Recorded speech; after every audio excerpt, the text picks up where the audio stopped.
Hello, everybody. It's Friday, not Tuesday, and your boy's here to talk about SmackDown. And wouldn't you know it, all afternoon, it's been as quiet as all get out in the Mark Bar Wrestling household.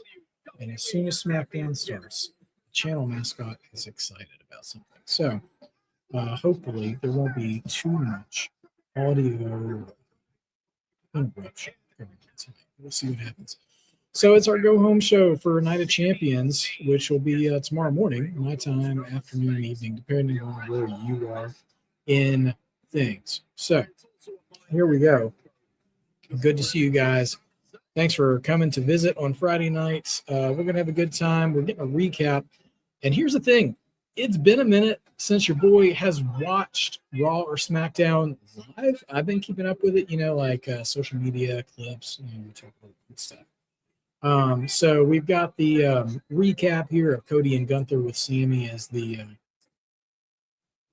special guest referee last week. And as we see, once again, Gunther is kind of getting this, loophole stuff going on. So, quick hello to everybody in the chat. Good to see you, Dawsey. Hello to Tyrell, Sophie Duffy, reigning Coalition's prediction champion. J.R. Dugan, good to see you as well. Last name, good to see you, Marcus Mack. Hello, hello. And Nico, good to see you as well. Thanks for hitting that like button. So here we go. Again, kind of a long recap. So here's the thing. I'm watching SmackDown via Netflix.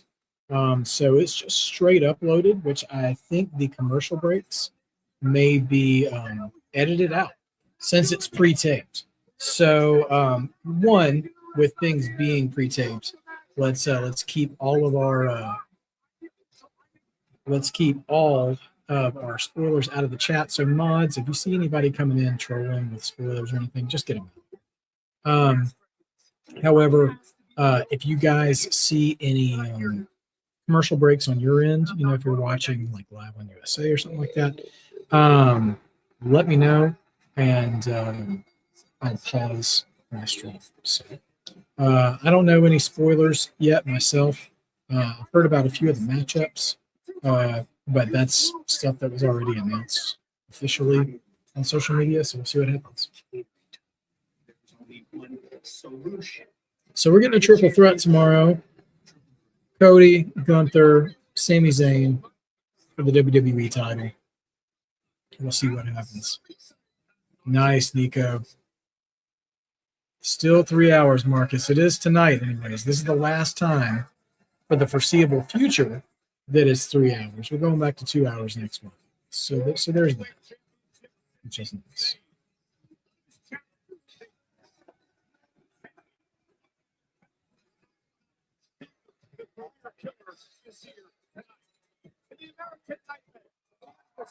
All right. And also, I believe, just based on what I've been looking at, next week leading up to the 4th of July, I think it'll be pre-taped next week too. And there's Bree and Paige. Paige will be taking it on Jacy Jayne one-on-one tonight. We'll see how that goes. Hometown match. Paige. Yeah, I just said that. All right, the O2 Arena.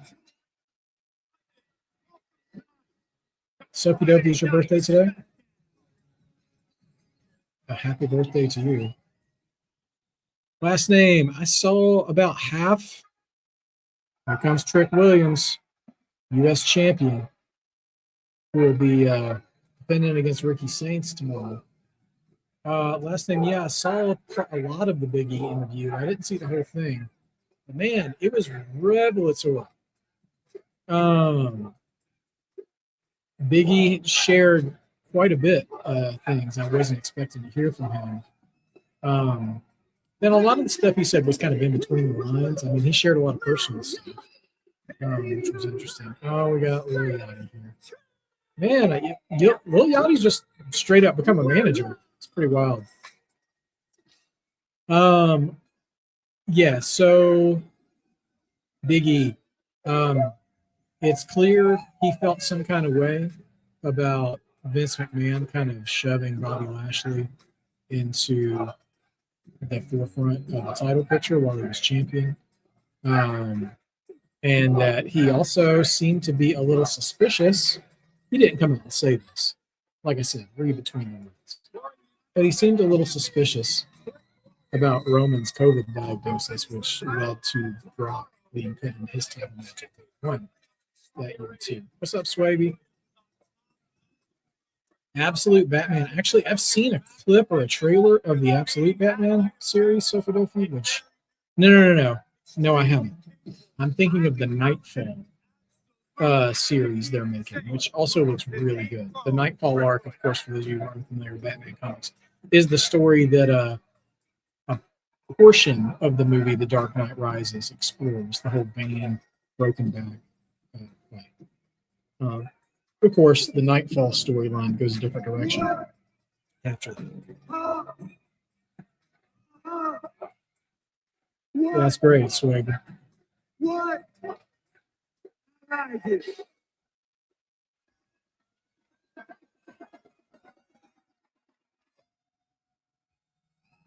Yeah, I didn't finish the Big E interview, but one thing I hope that Chris Van Vliet asked him was, did they ever have a plan, or were they ever intending on even seeing if Big E could come back when they did the New Day heel turn? Because, like, I feel like putting him in the middle of that, knowing he couldn't work, was not great. But anyway, Big E's a great dude, though. You know what I think? All right, open promo. I think the people here in London miss Trick Williams. I did hear about that, Sophie Duffy. I'm not happy about the death of physical media. Anybody who follows my screen.stream.shelf Instagram account saw that I did a cataloging of my physical movies this week in our house, which it's not the biggest library that ever existed, but it's pretty big for a consumer, an everyday consumer of movies. So whenever I see that games are not including a physical disc, it always makes me a little Lil Yachty was there. Like, I don't mind playing a digital version of a game at all, but I don't like it when that's the only way a game exists. And I am now a married man. Okay, Trick out here announcing his marriage to Lash Legend. Oh, he's wearing his ring and everything.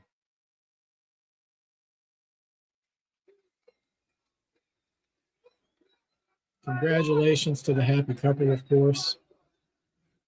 Don't do the big wiggle trick. Come on now. Enormous smiley. Tell about the party, It was violent. Somebody from the crowd said, let's talk about it. Salmon, chicken, rice, peas. It was big booties everywhere. It was so crazy, and love was in the air. And I want to talk about that. Well, the problem with digital copies too is that at any point the manufacturer, even though you paid for it, you just pay for a license to use the game. You don't actually own the game. So they could just remove it. It's kind of like mobile games that you download. Like, you can pay for them, but like if they just stop it, you can't get it back. It's crazy. Last thing, I'm excited. So NXT. So Sunday, I'll be live for the Great American Bash. Robert Stone has already announced that the Tony D'Angelo match is opening the show, and Lola Vice and Kendall Gray is closing the show. That really has me curious, because usually closing title matches have some sort of an advancement of storyline. So I really wonder what we'll see come out of the women's title match. I really hope it doesn't mean there's no reason to suggest this yet, but I really hope we don't have some sort of rinsing from the heel turn on Kendall Gray. That would be awful. No, Sophie Duffy. I hadn't seen anybody criticizing the matches. I mean, the women's division is far deeper and more storied currently in NXT than the men's division. So it makes sense if the women were headlining this time. because Naraku just got here, and the only other title contenders are like rookies for Tony D'Angelo and Cam Hendricks and Mason Rook. So like, I don't think those guys need to be in the main event. I don't know what Ricky's wearing. It doesn't know if it's a vest. It doesn't know if it's overalls. Let me be the first to congratulate Zesty Rock is right, Marcus. You're all married and whatnot. What that actually tells me and everyone here is that Yeah, he's a painted you're rock. actually not good at making life decisions, are you? Oh, Sophie Duffy, that's silliness. I mean, it's doing just fine. NXT's doing fine. Actually, I think their ratings were pretty high. They were like over 650,000. Not that that's the only thing where you measure something, but they're getting their viewers. So they're doing all right. I'm your wife's favorite lover. I'm your mama's favorite child. And more importantly, I'm absolute. Yeah, me too, Sway. I love having a physical copy when you can when I've got room for it. My backhand is strong. I already smacked you once. If you keep popping off, I'm gonna smack you down the London Bridge. Let's talk about it. I don't know about both matches last name. I 100% in the men's match figure we probably will because they keep teasing Mason and Cam getting involved. The only person I would think about getting involved in the women's title match, well, would either be Kalani or maybe Ren. So, yeah, it could be possible both of them do. More importantly, you seem to be on the sauce right now from your wedding night, huh? You're crazy. You're What is talking out Ricky your wearing, head. dog? I don't think This that you open understand back, what's happening right overall now. top. You seem to be talking about SummerSlam, lemon pepper steppers. You want to talk about London Bridge, little cheap pop. Let me tell you something. You shouldn't be overlooking me. Reality stands right in front of you. Tomorrow night at Night of Champions, you're looking at the United States champion, baby. Ricky Saint's trying to pop all those neck veins right now. Cutting this promo. Every single person out here agrees just now. But I know that old Trick Williams, this hype train, is gonna end tomorrow, baby boy. Ricky Suave, over here popping off like you the one, right? Telling me what I need to focus They're on. locking characters Well, I know what you need to in focus on. GTA 6. Goodness Who is your gracious. dentist going to be when I kick those teeth through the back of your throat? What's up, Shimonica? Thanks for coming along tonight. Next time. We don't need comments from the peanut gallery. Let me talk to you. Oh yeah, the When I beat you Triple for the A. United That's States right. Last name. Championship, I don't know. They did say on Does Tuesday your night little that friend Triple A come will on have with people that in the too? building for Great American Bash. So if that new War Dogs or whatever, oh, Ricky Saints just cheap shotted Lil Yachty.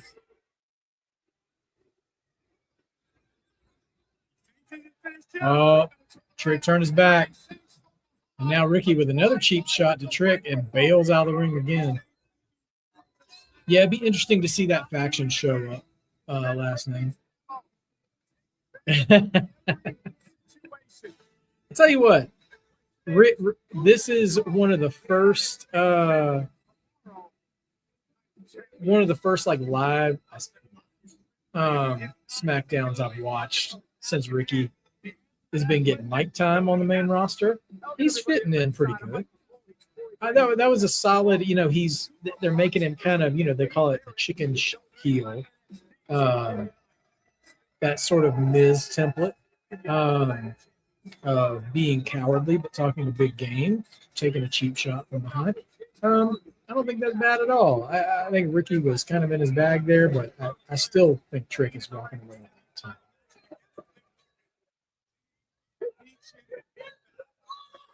And so I'd say Ricky's doing his job.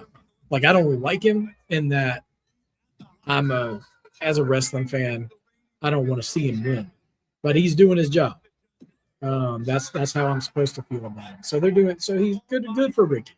I was afraid he wasn't really going to find his place coming up when he did, but I'll walk that back a little bit because I said on our prediction show with the Coalition that Ricky wasn't hitting it for me. And I'm not going to come all the way around and say he is hitting it for me now, but he's doing better than I gave him.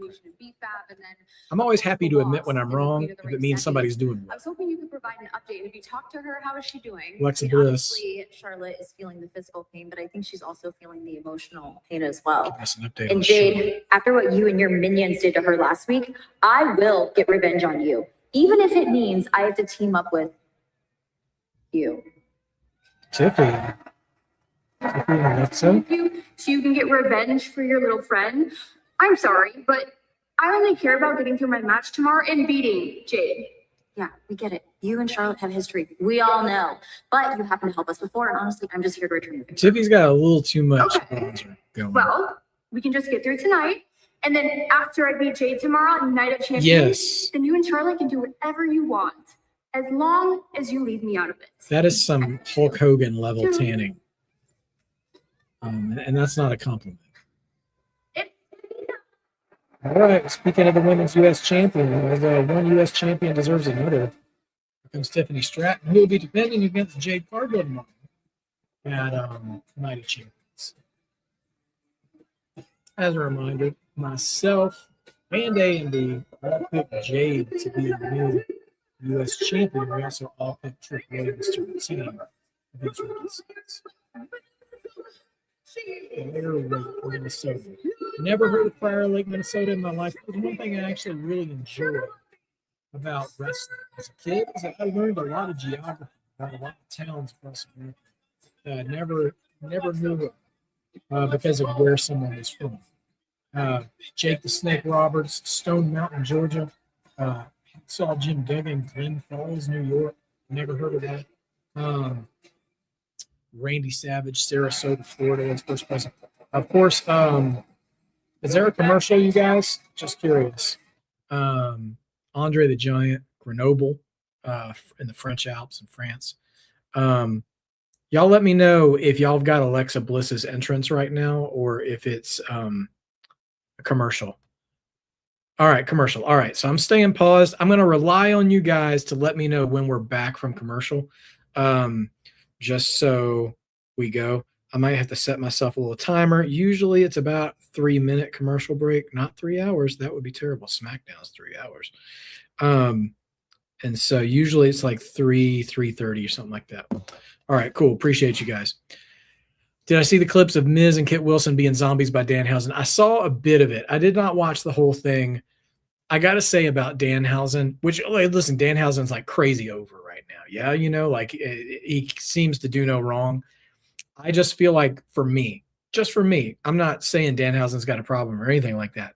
I know that I probably need to take my Danhausen in moderation so I don't feel like over him too fast. Whenever he's just casually in conversation, I absolutely love it. Like, I think he's so great.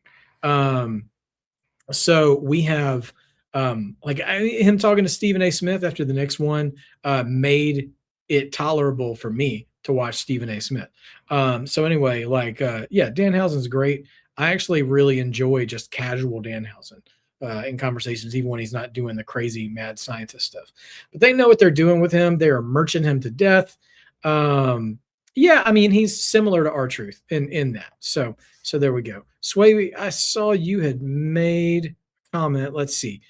What you meant to say is Tiffany retains the championship tomorrow is going to be because of Charlotte Flair, because she's supposed to be schooling over Jade Cargill to set up the SummerSlam. Okay. All right. So let's see. Yeah, Swaby, I don't blame you for just powering through and watching. I'm just pausing for commercials for our commercial people. So, yeah, I mean, it's clear they want something big for Tiffany Stratton to utilize her well. So if she does end up retaining against Jade, it's kind of a rock and a hard place, right? Because you want to establish Tiffany. Thank you, Sophie Dophie, coming back in from commercial. You want Tiffany to be strong as a champion, but also you don't want to hurt Jade either. So you got to book that very carefully. Yeah, Sophie Dophie, I have a hard time understanding how AEW wasn't able to capitalize on it. Obviously, it doesn't surprise me it doesn't surprise me that they couldn't market Danhausen to the level that WWE has, because who can? But really feels like that's just it. Like when he was there, like they didn't. They I feel like they get a little like what's her name? I'm Finding Nemo, Dory, like short-term memory loss with some of their talent in AEW. Like they can be really high on them and then they just kind of forget. All right, here comes B-Fab and Michin, I'm assuming. Tyrell Field for Spears on NXT. Didn't listen to this previously. Yeah, Sean Spears kicked out of the calling last Tuesday. It was pretty wild.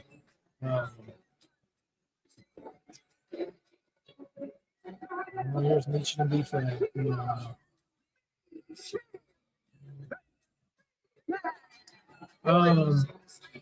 But yeah, Spears, man, he's been in NXT for a while, a few years, and he seems to be in kind of a mentoring, coaching kind of role now.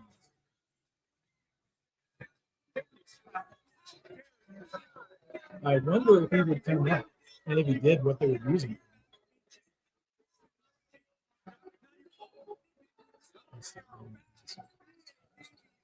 Yeah, Swaby, that's right. She is biracial and married to Keith Lee, for those of you guys who are unfamiliar. So that's a cross-promotional marriage. Much like Rhea Ripley and Buddy Murphy.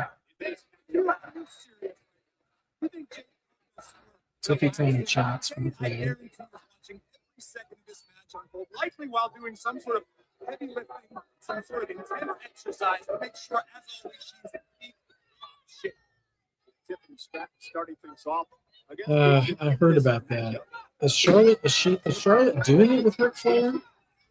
Is she doing the podcast with her dad, or was he just helping her announce it?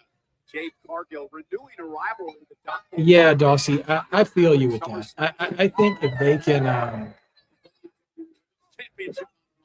I think they can really do a lot with Danhausen if they just pick their spots really well. Interesting. Caution Tiffany Stratton from resting easy ahead of this matchup in a sense that Jade Cargill might be the single most improved in WWE here comes Alexa. Tell you what, man, Alexa Bliss, crowd still loves her, man, even after all this time. And even though, she's had so many character changes over the years, that she's just kind of an even keel version of herself these days. Crowd still loves her. Five-time women's world champion. And I love what Jade Cargill's been able to. Mr. Abigail coming in, but Michin says, no. Gets out of there.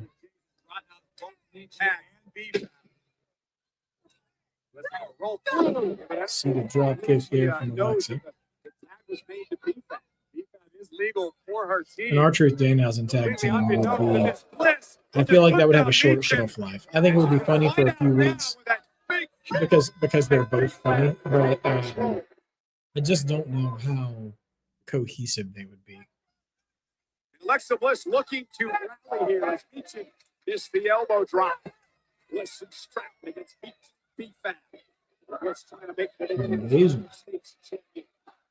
What kind of invasion, last name?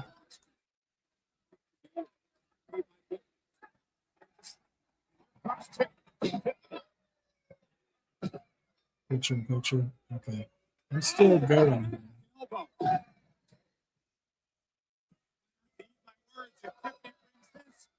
Night of Champion. She made slam. B-Fab kicks out. Starting to say this Tiffany Stratton shows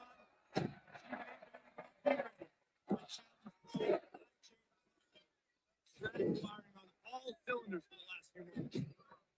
B-Fab all cylinders for the last. Yeah, Jade and Triple A NXT invasion. Fighting back. I mean, doing a well. The thing is they just did they just did the TNA invasion with NXT, and NXT in its current form shouldn't be invading the main roster at all. AAA though, and I don't know. I would kind of be interested to see AAA invade NXT, but not invade the main roster. I don't think. I don't know. Right now, I don't feel like there'd be a lot of equity or even playing fields with any invasion on the main roster to do one that would actually work. Well, this gets tossed over the commentator table. Not the, I mean, the barricade. They're trying to handle business. We're going up to that moonsault. Oh, Jade is here. Out of nowhere. And B-Fab just dropped Tiffany. And there you go. B-Fab and Michin pick up the win thanks to the assist from Jade. Which wrestling psychology doesn't hold up for Jade tonight.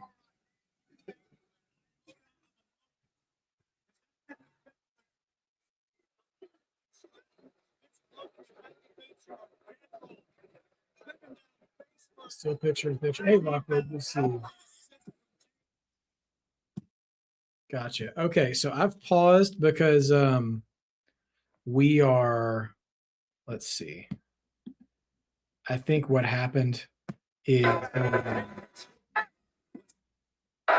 when you guys went picture in picture, that part of the match got edited out of Netflix broadcast.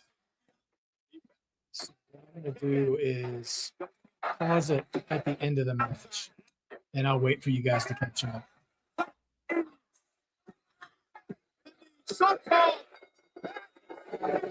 Yeah. So you tell me when the match is over, and we'll resume. But that's the challenge of pre-recorded items.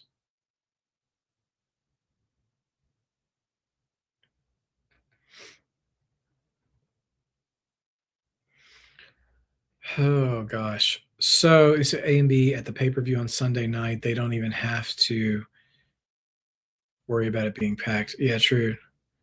Yeah, okay. All right, Lockwood. We're heading towards the finish of that match then. I need you guys to let me know on when the bell rings, when the match is over. And then I'll press play again. Yeah, you know what, last name? I'm very much looking forward to Night of Champions tomorrow. You know, it's not like it doesn't feel like can't miss to me, but I do feel like there's just a lot of potential, right? Yes, Jacy, I need to know when commercials happen and when picture in picture happens, because it looks like the Netflix stream has edited out the picture in picture portion of SmackDown. So it's just what's on main broadcast tonight, which makes sense now because the actual timeline says this is only a 2-hour episode when we know it's going to be 3 with ads and stuff. So yeah, so just let me know when. All right, bell's rung. All right, cool. I am resuming with you guys. But yeah, I'm looking forward to tomorrow because I feel like there's a lot of narrative possibilities tomorrow, especially with the King of the Ring matches, and it depends on what they do with Cody's match too.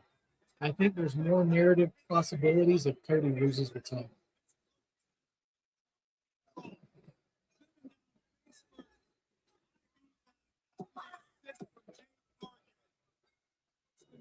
Swavey, sorry, man. We'll catch up, Swavey. Once I get to reacting, let us know what you were referring to.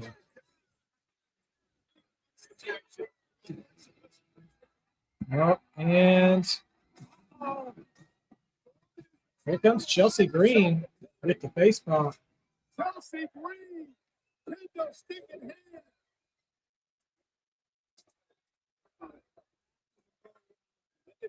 Oh, Chelsea missed her kendo stick. Poor Chelsea. But one at a time, Chelsea Green eliminates Jade, Cargill, and the baddies. See the smile on Tiffany's face. She knows Chelsea Green, folks. Chelsea Green, the best thing that would have happened to Tiffany Stratton. 100%. So I think at some point NXT will have a main match or a main roster pay-per-view. So I don't think that's necessary at all, unless you're doing it like the John Cena Saturday Night Smackdown, and you can bring one of the talent without an actual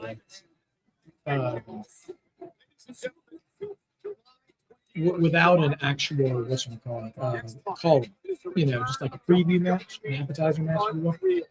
But Unreal Season 3 comes out a little less than a month, which I believe should be covering Cena's retirement. We're going to do this. Cole talking about the bloodline. All right, so we're seeing Solo and the MFTs. Rain warfare.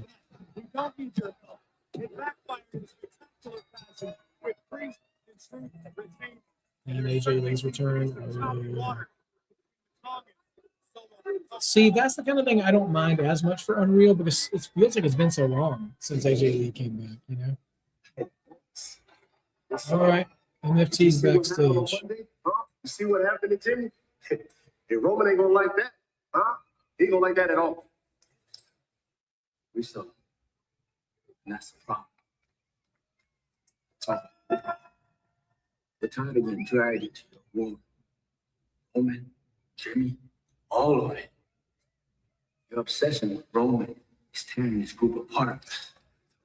You don't know what you're talking about, okay? Last week, we told you to stay back.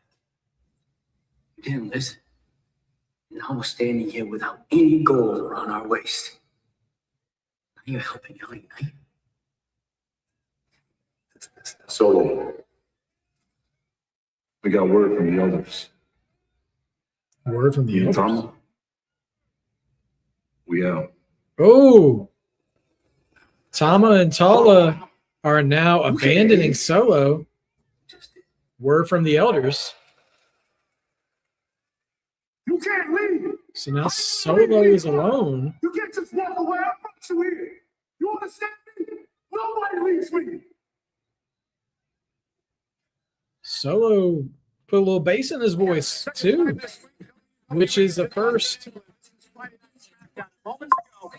Right? Seriously. All right, commercial time. Thank you, dear chat. Much appreciated. Yeah, man. So, okay. So I'm very interested in, I say very interested, but I'm intrigued now. So Solo is now, kind of divorced from the MFTs. Tama and Tala appear to still be united together. But now Solo has made himself an enemy of at least Jimmy Uso. So yeah, that is very interesting how that might play out. Last name, they said they heard it from the elders, right? And if he's the head of the table, would Tama and Tala line up with, would they line up with Roman? Would they acknowledge Roman? I mean, I think if they got a tag title shot, they probably would, because they were interested in that gold. That's one of the reasons they were so mad at Solo in the first place, was screwing up their title shot. So that's intriguing. Yeah, I wonder how this will all shake out, for sure. And again, tomorrow will bring us a lot of new questions too. Is Jey Uso end up being the king of the ring? And if he is, will he clearly challenge, the WWE champion, or will there be any tension about him? Will there be any tension of him possibly choosing Roman? like that old Batista style evolution old bit. Modfather's in the house, everybody. Let's go. As the founder, dean, CEO, custodian, and weightlifting coach of EM University. That's a full-time job. I need everyone to smash that like button. Let's get Marked by Wrestling and watch hours and sub go up. Let's go. Absolutely. Your boy is fighting the tide this year in 2026. So we don't want to lose any of the ground we gained last year. We are in the final stretch trying to get our membership threshold crossed. We're getting closer. And so we want to keep going.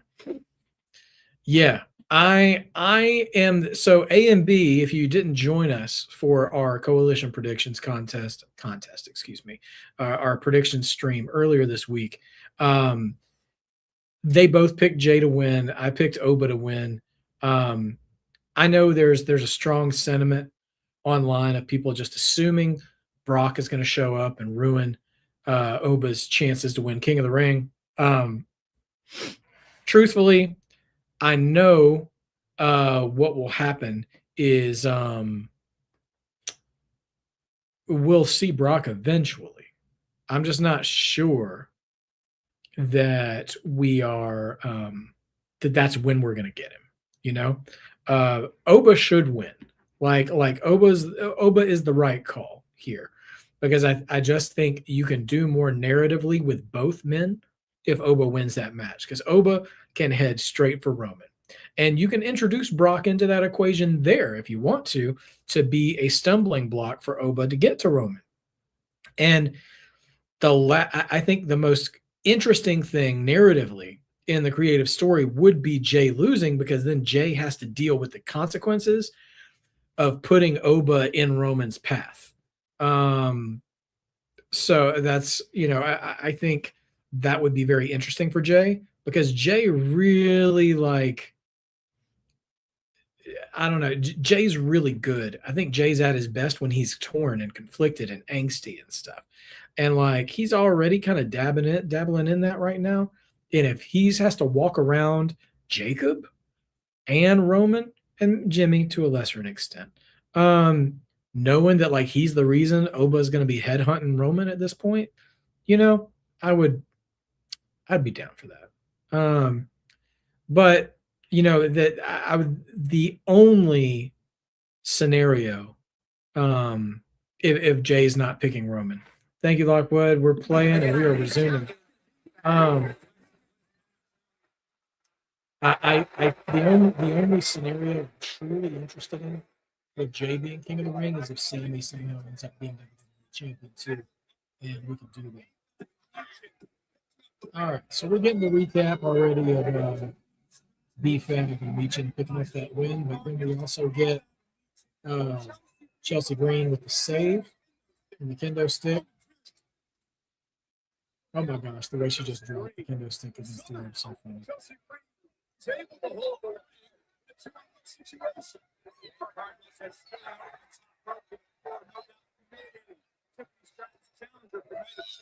Right, we've already done Jay versus Roman. We don't need to do it again, at least not yet. Jay's on the page. Chelsea and I tonight make the match. Good, Chelsea. Tonight. Good. Okay, Jade versus Chelsea tonight. Nathan Frazer, mid-entrance. Axiom's with him too. Axiom's got his Sami Zayn casual clothes on.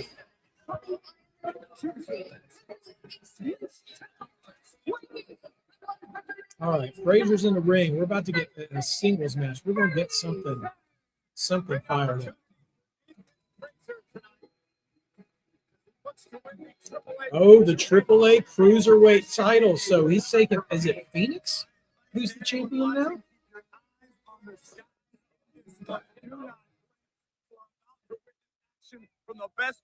Yes, Swaby. Rumble 05. The whole Batista evolution implosion story. Yeah, you'd be looking at something similar to that.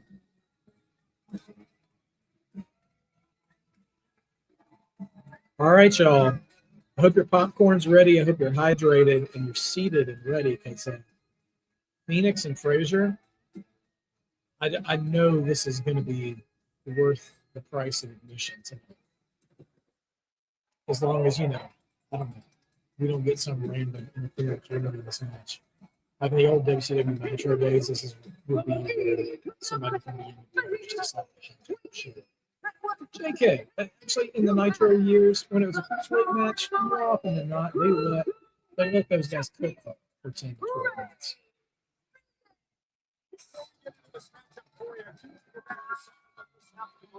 Oh, we got Corey on commentary for this too. I mean, Corey's in the house. No pun intended. It's good that Corey's here though, while we have a AAA champion.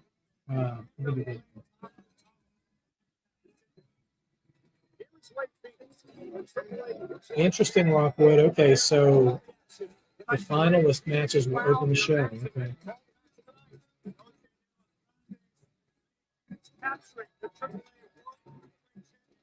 I know Michael Cole's lying. He just said a lot of people call this match of the night at Noche de los Grandes. Knowing that El Grande match was match of the year. Come on.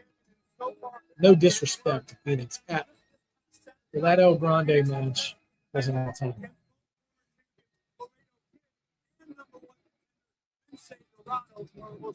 Is it just me, or do all the AAA belts, like the straps on them, look a little not cheap, but really webbed, like too webbed. You know what I mean? Like they could use a little bit of an upgrade. They don't need to be magnetic toy belt stuff like the main roster titles. But yeah. Wow, the crowd just went silent when the bell rang. Normally, I'd say that's a bad sign, but they are just locked in. Bro, you can hear a pin drop in the crowd. And know this, if they weren't interested, you would hear the humming buzz of people just chattering amongst themselves or being on their phones. I've never heard the crowd this quiet in a long time. And of course, an ovation for the opening switch here. It's like old school Japan. Crowd just quiet and polite. A lot of ooh and ahs. Second turnbuckle goes Fenix, and Frazer has an opportunity. Swaby, you think Solo falls in line with Roman? I mean, he's got no family now at this point. Fenix, standing frog splash. Yeah, the first few times as a kid, I saw like matches from Japan. Well, probably like in the early WCW years, early 90s, like Sting and Great Muta or the Steiners. And knowing how crazy they are, I just could not. I was awestruck at how quiet they were. And I thought, like, do they not know anything about wrestling? Thank you, Lockwood. All right, we are paused and we are ready for resuming after we get out of commercials. Man, oh man, though. Yeah, because they didn't really cut this time, which is crazy.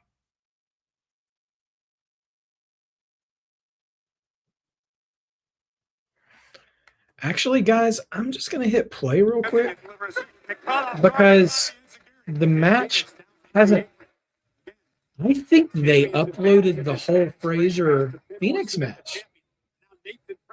Looking to fly up over the top, and down goes Fenix. Bacon Hero takes out the champion. Can Fenix get back in? Oh, never mind. I was just behind you guys. It was Frazer's dive that you said I needed to pause for. I had paused for Fenix's dive at first. So I got my hopes up really big there. I was like, ooh, is this going to be like an unedited match? Like, good on them. But alas, not the case. Yeah, man. So yeah, getting it as a US viewer, seeing a Japanese crowd at first. It was definitely an adjustment for me to recognize like what respect from a Japanese crowd was like. It was very, very different. And then also like at the same time, you know, it's interesting to me. I feel like it must be like this feeling of like world unity right now with the World Cup and how people from different countries are all getting along and stuff like that. Watching current AAA, like when it's really good, the crowds there remind me of like the old school NWA, WCW crowds where they are just constantly reacting and they're not like chanting or doing sing-alongs, you know, like the way they show their engagement and passion is just literally like reacting to the moves, even the punches and kicks and stuff is just, it's like watching this circus level cafeteria fight at school where everybody's just like, oh, you know, and that kind of passion is so good. And I think that's my favorite type of crowd to watch wrestling through, is someone who's just engaged for the presentation, you know.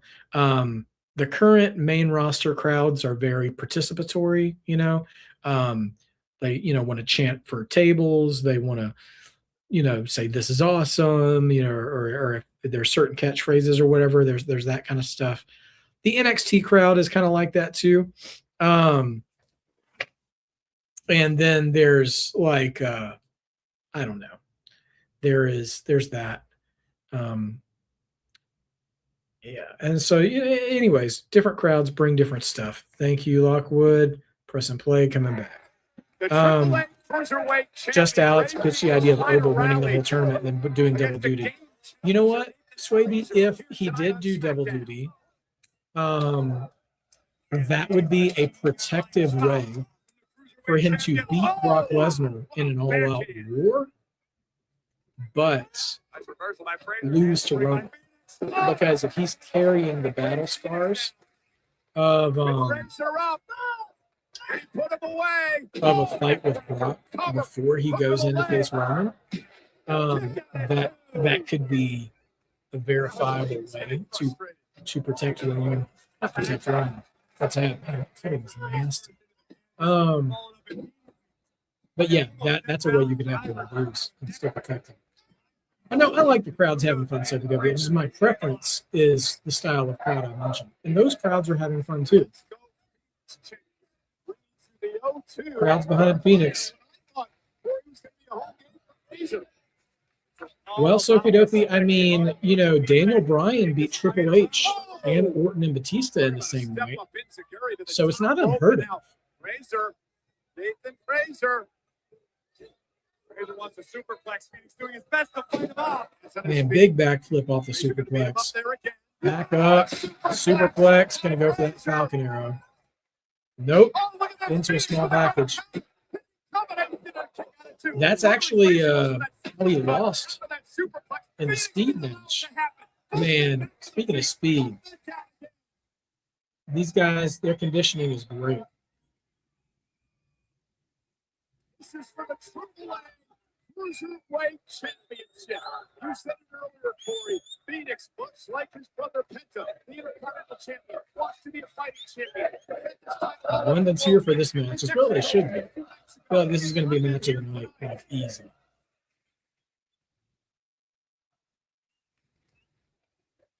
Yeah, even more so, winning over 2 nights would probably be more believable than winning twice in one night these days.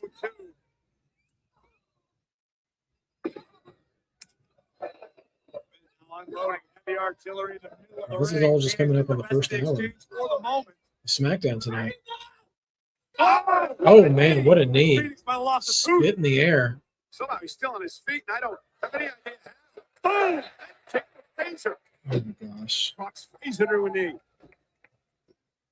Oh gosh. Unbelievable. A reverse Spanish fly, but Frazer fell before he could get it. And good on Fenix for completing that spot. Just made the move look even nastier. Absolutely right. True last name.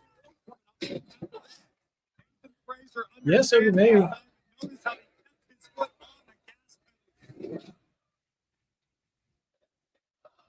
Yeah, it ended up looking like a cutter.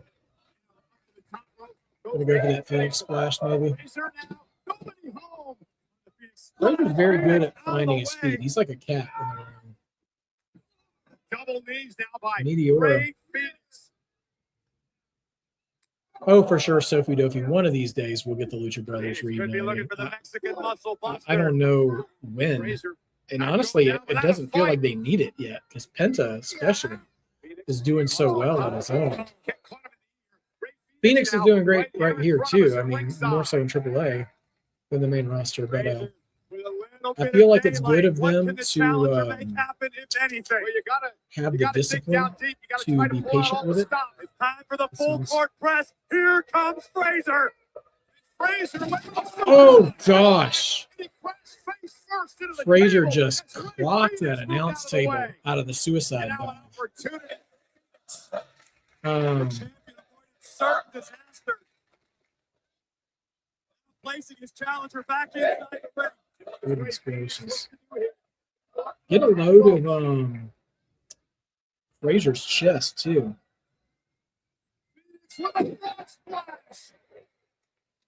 Cover to the team. Thank goodness this match is Nikita Lyons being the new Evolved champion. I mean, you know what? I mean, I know they wanted to do something with her a year, maybe 2 years ago. I'm all for them trying to gas her up again. I just hope that. I feel like as a character, she has like maybe a little too many gimmicks. So if she could dial it down just a little bit, that would be good. Mexican muscle buster. Fenix defends. All right. What a match. Shout out to Fenix and Frazer. That's absolutely a match of the night. I don't even need to be convinced.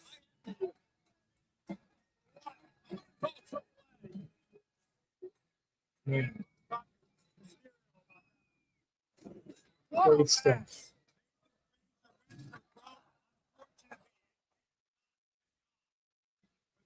Fought valiantly with everything in his being, but Ray Fenix reminded his challenger why he is the Cruiserweight Champion, the AAA World Cruiserweight Champion, the Mexican muscle buster, Frazer, and still.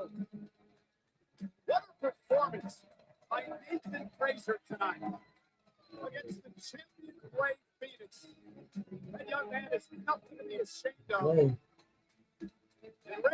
No sign of respect from Fenix to Frazer.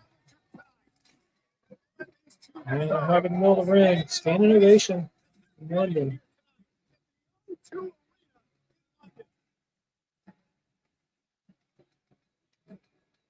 Tag champs backstage.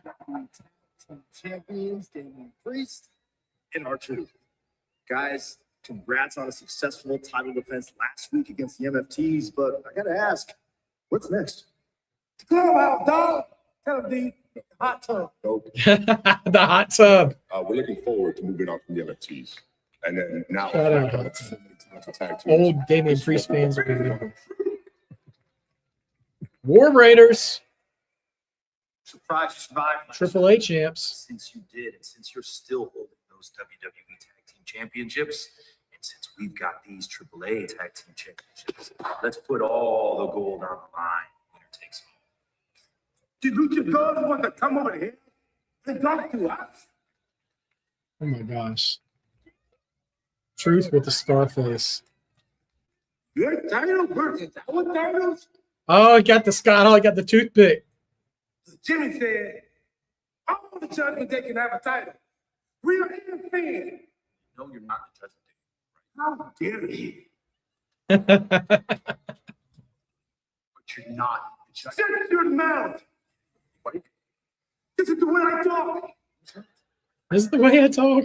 You want to go to war. And we, guys, We're good with that. I'll let you know when. And come on. Stop. We getting title versus title. Okay. Priest and Truth against War Raiders. And who just arrived? LA Knight.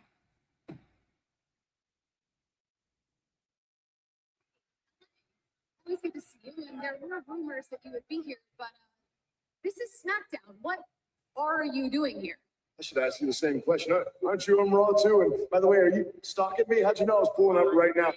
Yeah, I gotta say, a little weird on your part, but that's okay. Look, I got questions just like you do, but the difference between me and you, I'm gonna go out there and I'm gonna get some answers right now. Yeah. Okay, LA Knight coming out right now. Yeah. Well, after this break.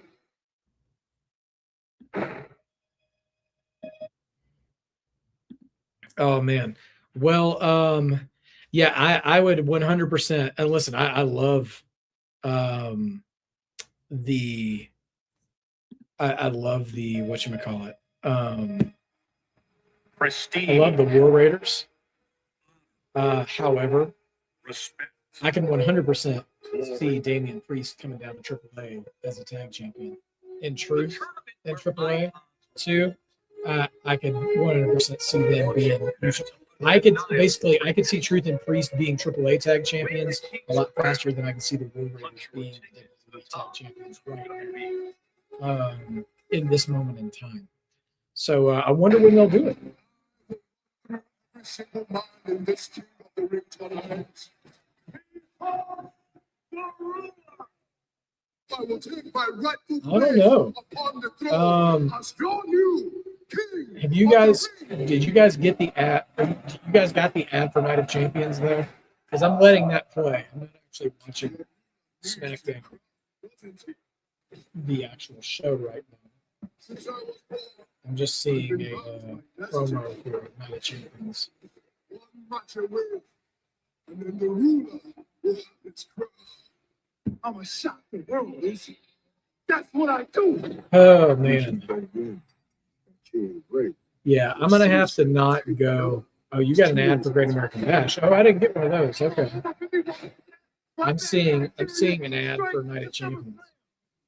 When I see you, I will be the new undisputed WWE champion. Yeah, his Judgment Day fixation is pretty good. Especially with Ben and Rhea also being on SmackDown now. They actually could reunite Judgment Day if they wanted to. And if you don't, I'll still destroy you.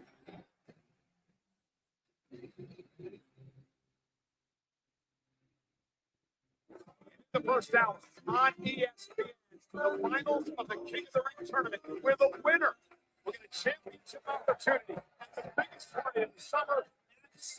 Yeah, no, he mentioned the clubhouse. He mentioned the hot tub too, which goes all the way back to Priest winning the North American title back in NXT and jumping in a hot tub in the back of a limo, which is hilarious. So yeah, they didn't come out and say Oba and Jay are opening the show, but they did say it's going to be in the first hour.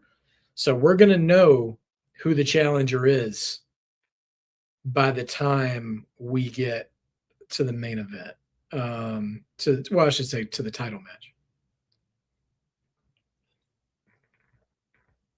So that's interesting. And I'll say this, I don't know, man. I don't know. We'll see. We'll see what happens. I tell you right now, I'm trying to think about people online crashing out about different results. And I feel like the most crash outiest response we would get is if Jay won and Gunther was WWE champion by the end, because the idea of teasing Jay versus Gunther for the WWE title at SummerSlam, I feel like would have a lot of people crashing out. Lockwood, are we getting LA Knight or are you getting the United Champions title?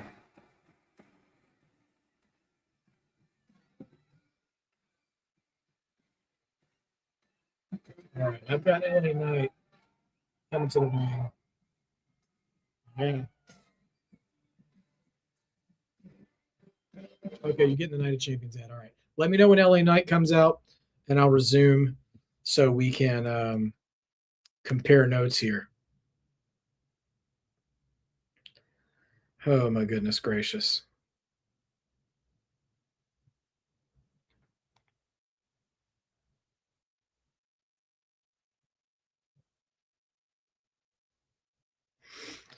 Oh.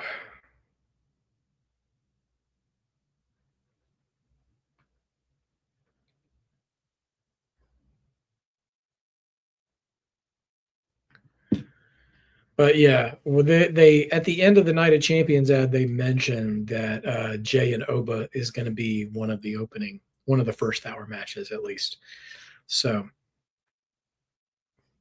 I know. Remember, like Oba's first match on the main roster was against Cody at the John Cena Saturday Night's main event. So there is a thread line there. Really, Oba doesn't really have any beef with Sami or Gunther, although an Oba Gunther match I feel like could be a lot of fun too. But yeah, if I'm ranking possible matches I would want to see, I would say Oba Roman, Jay Sami, Jay Roman, Oba Cody, Oba Gunther, Jay Gunther at the bottom. So we'll see how that goes. Well, last name in Riyadh or in the Middle East, nighttime, it depends. It depends because I've been to Dubai before with a layover, and like that place felt like Vegas. It was just hot like all the time. But the also thing about desert areas too sometimes is they can get like legit cold once it gets dark. I feel like maybe it just depends on time of year. I don't really know. So, beats me. All right, we're back. I would say being in the opening match might seem like a bit of disrespect, but if you think about the matches they're choosing when they get to air on like real ESPN and stuff, it's clearly like a match.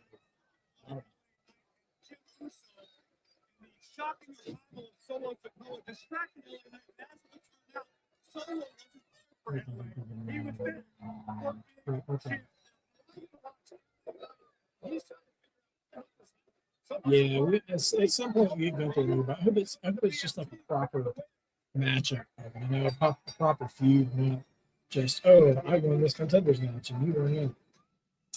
I did hear Drew got another movie deal. I don't have these stars who can get a little time off and make some good money doing something other than following down for the while.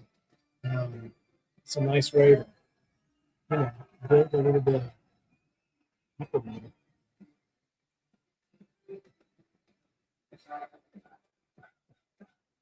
Randon's fans at LA Knight.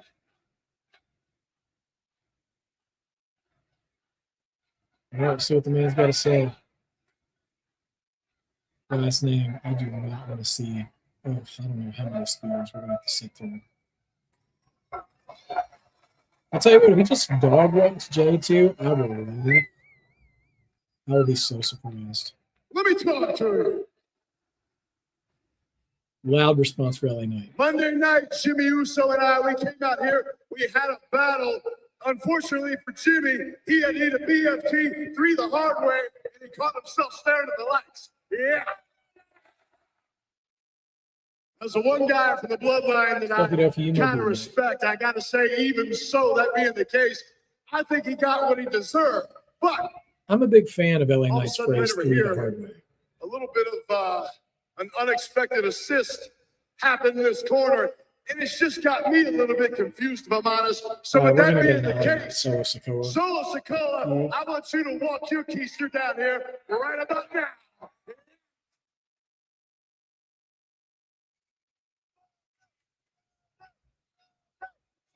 Don't be scared.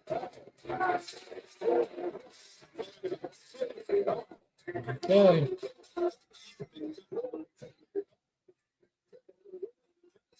Well, Solo's not a happy character, not a happy camper these days either. MFT's just abandoned him on the road for the elders. is being commented on.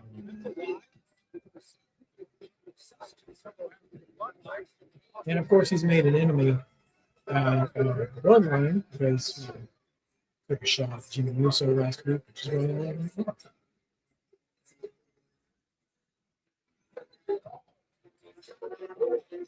He just looks agitated. Yeah, that's the one.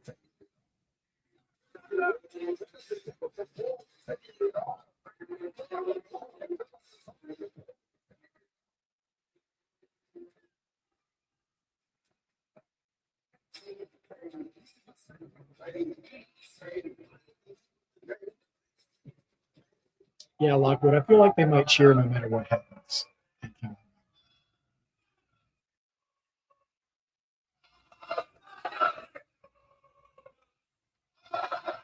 Now they're chanting for Solo Sikoa.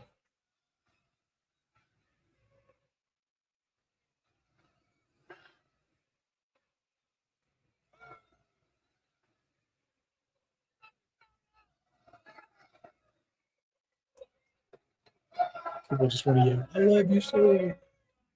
I gotta be honest. First of all, that's a little catchy. But 10 out of 10 times, every time you come down to this ring, it's been to attack me. It's been to distract me. It's been you and I fighting right here in the center of the ring. So I'm trying to wrap my head around Monday, but at the same time, your song goes, I'm taking it all. So I don't know if you're taking Jimmy. Okay, all right, listen. All right, I'm not here to fight you. Okay? Yeah, Solo like his chain been snatched and his lunch money been stolen. He's been stuffed in a locker. I don't know if you watched earlier, but everyone in my family has left me.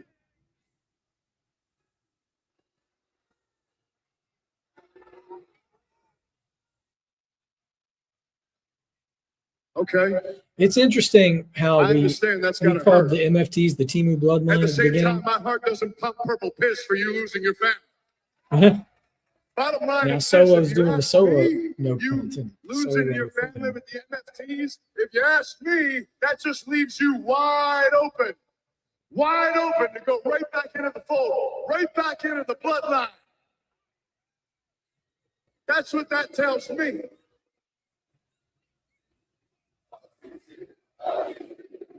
Well, we said bloodline. Now everybody has to chant OTC for 5 minutes. Roman's not there, y'all.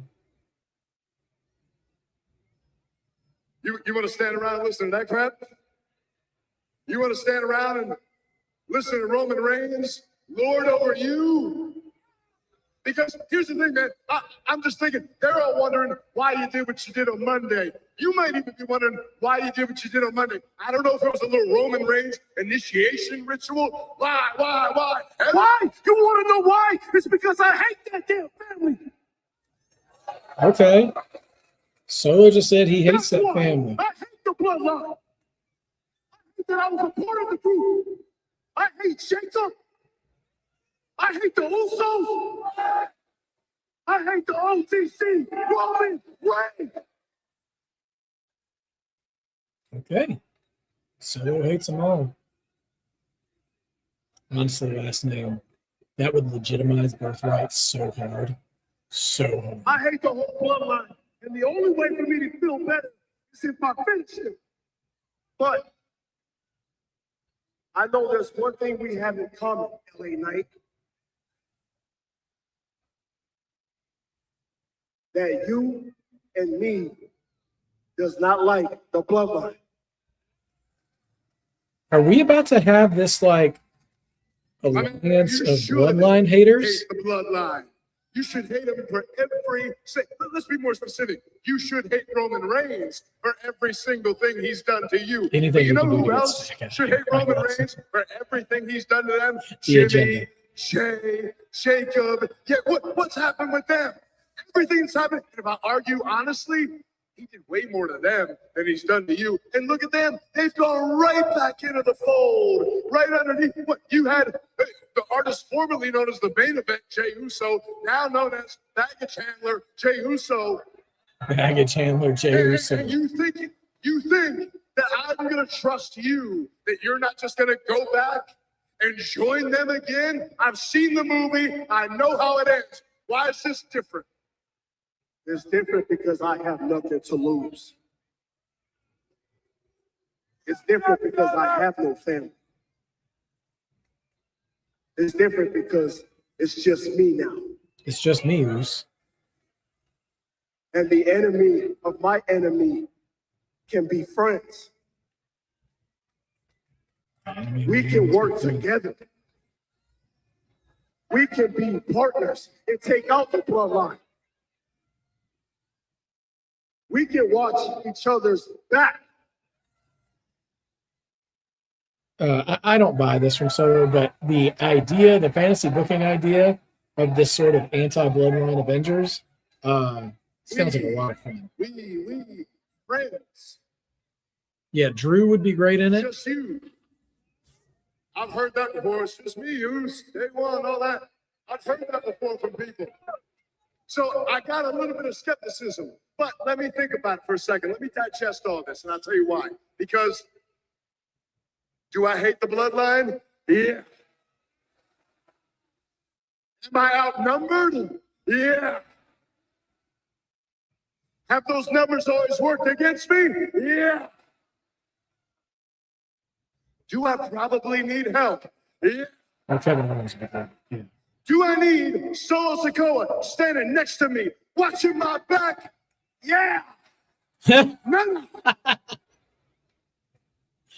Solo tried to sneak a I yeah. live and I die doing things my way because it's the only way I've ever known, and I will live and die the same way. What's up, Chris Wrestling Be Views? me the only way I can, with everybody saying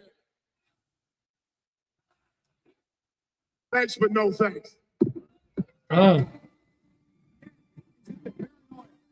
Yeah, Sammy right now doesn't really have a lot of friends, period. So I don't know how he would fit into this if he were to circle into its orbit. But okay, I'm interested. I'm interested in LA and Solo. And Michael Core, thank you very much. Sammy Zayn. Speaking of Sammy, there's been a lot of discussion about the officiating job you did last week between Cody Rhodes and. I don't need to hear this from you two. I've been hearing it all week. Okay, look, I watched it back. I called it right down the middle. I called it as fairly as possible until I got pushed to my limit. And I'll admit I retaliated, but I did what anybody else would have done. But you don't seem to get it. Nick Aldis doesn't seem to get it. Cody doesn't get it. Nobody seems to get it around here except him. Johnny Gargano. He's the only one who understands around Back here. to planking. But for whatever, you know what? It doesn't even matter about it. Because my mother used to always tell me good things happen to good people. And now I'm about to wrestle for the WWE Championship. Well, to that point, you've had previous world title opportunities in the past, but this time does feel a little different. Look, Byron, I'll be honest. Okay, the last few months have not been great for me. Anybody who's watched me, I know, Bloodline haters, crash out man. backstage, and Bloodline just see me, haters I've club. been an emotional wreck. I'll admit it. Okay, I haven't been You're fully watching. myself, and it all started when I had a chance to win the World Championship in Saudi Arabia at the Royal Rumble, and I lost. But because I stayed true to myself, because I stayed good, Byron, now the universe has provided me this opportunity to redeem myself. Sokodovi, I don't think there is a payoff to the Johnny Gargano thing.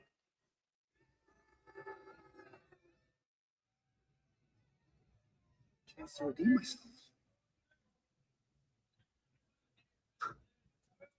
I'm going to become the WWE champion. We could be hours away. All right, well, here comes Paige. Will Sami be the next WWE champion? I mean, crazier things have happened. Here comes Brie. Well, I'll tell you what. If Paige and Brie are going to continue to be a tag team, let them continue to come out to Paige's music, and we never have to hear Reload or King. Oh, last name. That's a killer group right there. Solo, Kevin Owens, Drew, and no doubt.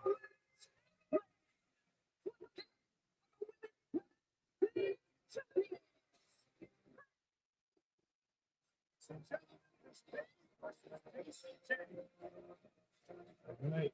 Paige and Brie. Paige taking on Jacy Jayne, fatal influence of the video.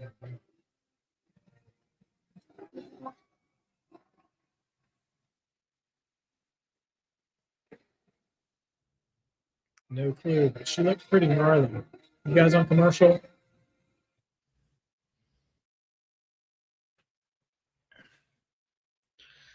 Oh my, oh my.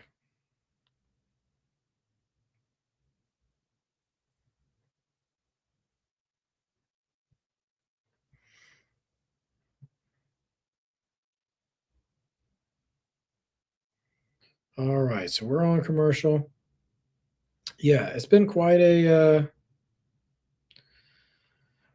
thing.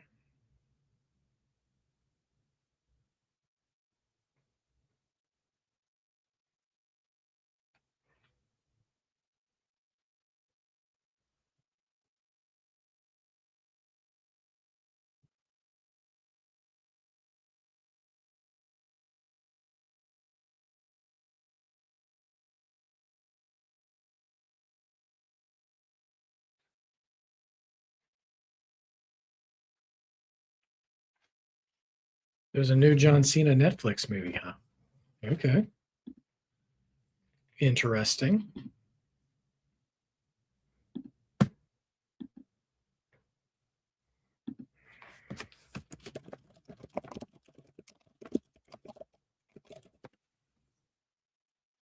Okay.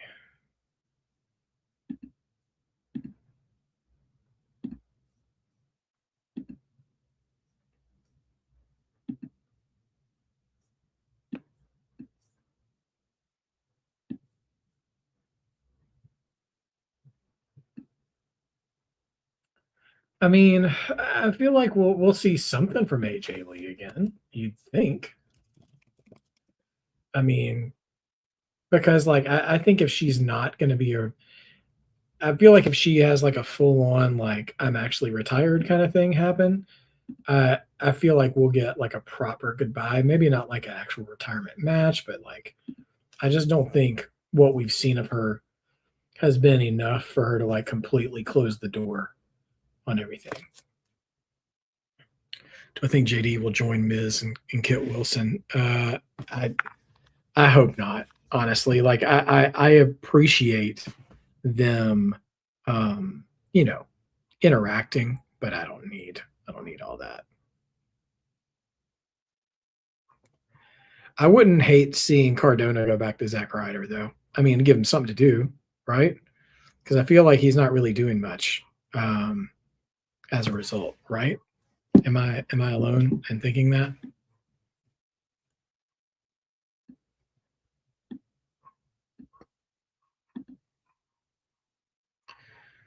Oh man.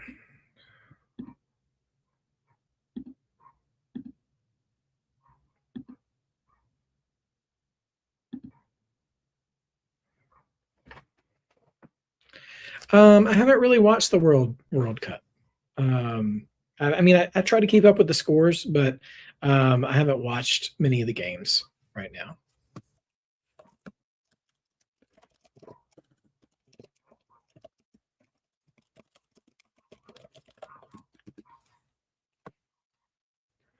I mean, I'm sure there will be a little story, probably, but I don't know if it's really going to like lead to something.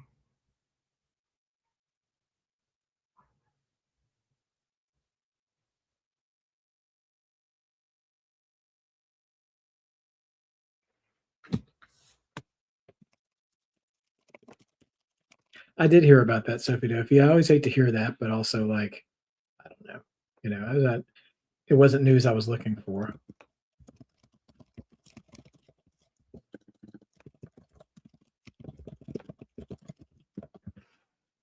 Do I think a Gunther Naraku match would be good? Yeah, I think so.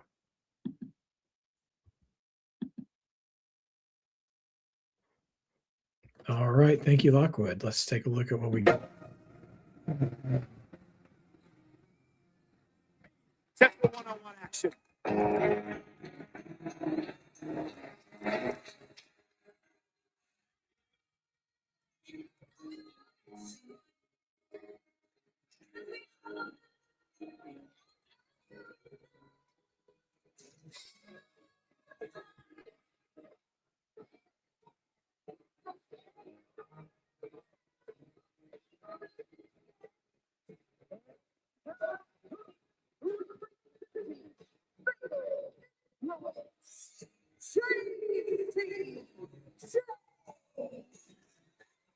This is how this matchup all came out a couple of weeks ago.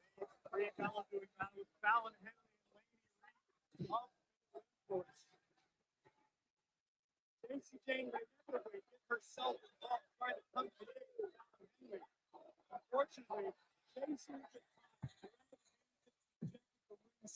It doesn't sound like they've really changed Jacy Jayne's music, from what I can tell. If they did, it was a minor change. I mean, it's still pretty much what it is.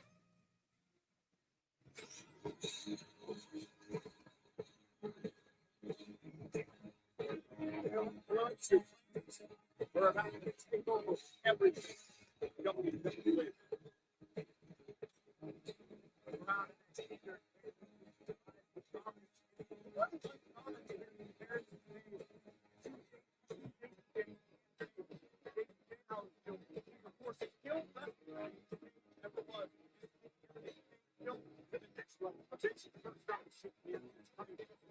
Friday Night Smackdown with Paige coming here tonight in London.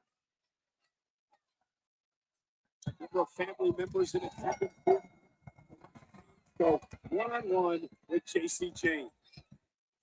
Jacy Jayne did her best to help Fade away as a whole and paid the price for it. However, Well, it's clearly they're clearly trying to push and make something of Fatal Influence. I really appreciate that. At some point it's up to them to run with it, right? Title shot covered by And I think Jacy is definitely going for it.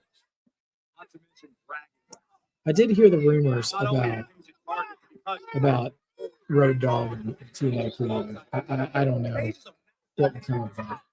And I haven't watched a lot of TNA in a while, so I mean, I don't know if that'll be good for them or not. Someone's expense. Yeah, former two-time Divas champion, of course, NXT Women's Champion, two-time talent champion as well, out of the NFL. Great belt. Into the top rope. Not sure what happened there. Okay. Hold on to the top rope. Or Jacy with the names thing. Headbutt box kick. They sent it to the top turnbuckle again. The Paige has not done it.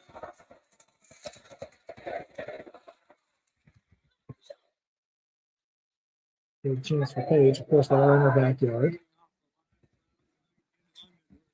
This is your house. Jacy Jayne has not been able to get out of points in this matchup. You see Reed. Paige can feel a certain degree of comfort because she does have Brie Bella watching her back on the outside. That said, the tag team champions are outnumbered by Paige. Yeah, I don't know who will change for the Raw titles now at this point. Trouble. They would love to tap out Jacy Jayne here in London tonight. Jacy makes it to the bottom rope. Jacy Jayne, the former NXT Women's Champion, tag champ as well. All right, Jacy going for Paige here, but here comes Paige. Oh! Jumping cannonball off the top of the ring. Taking advantage of the distraction.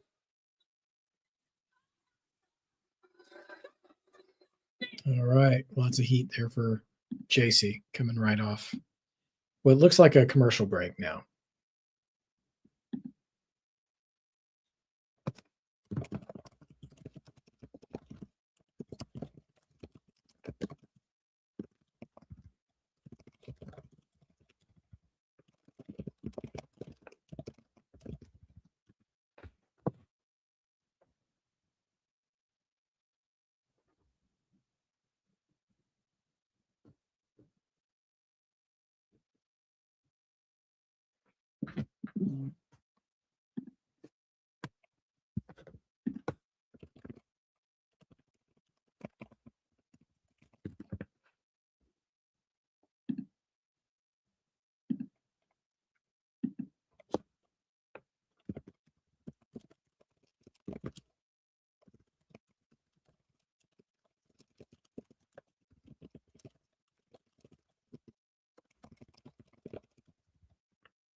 what match do I think gets cut time tomorrow?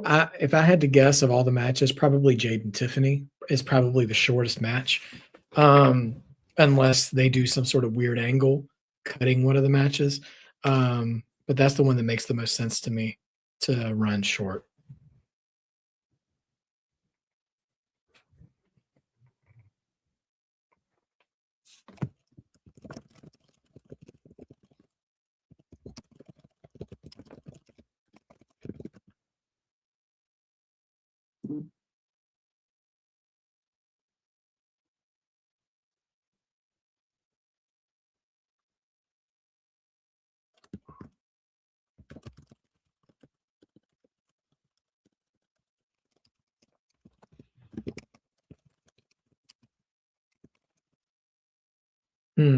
They do. Interesting. Okay. Man, I know 10 to 12 minutes with Jay and Oba. Yeah, I mean, I feel like it being the King of the Ring final should be longer. I agree, but also I'm not looking forward to it. You know what I mean?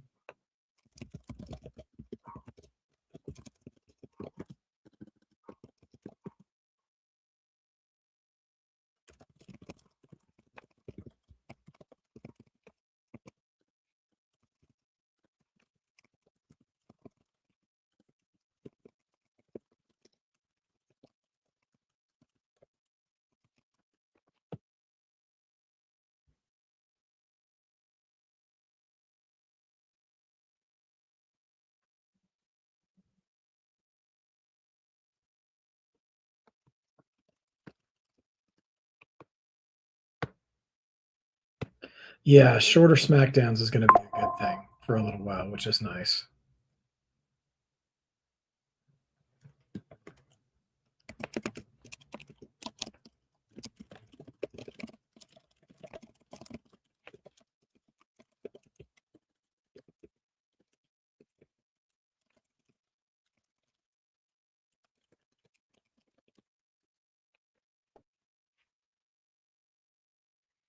Yeah. Okay, back from commercial, starting again. There we go. Thank you guys, as always, for helping me navigate the weird broadcasting. I don't know in recent history if I've seen anyone thrive off of being overlooked the way Jayne has. At one time, they referred to her as the most beatable NXT champion of all time, and she took that and used it as motivation, used it as fuel. It took her career as well as Fatal Influence to the next level. That's before one of the voices in NXT, the great Hall of Famer Booker T, called her a rock star. It's easier for me to watch on Netflix than USA. I just have better access. You're right, Sway, but the double taping is probably a hard part of the process. Fighting back and close on the drop chain. Suplex takes down Jacy. Oh, fisherman suplex. For the Paige Turner, there it is. And connecting. Jayne covered now by Paige. Jayne's able to just get the shoulder up at 2.5.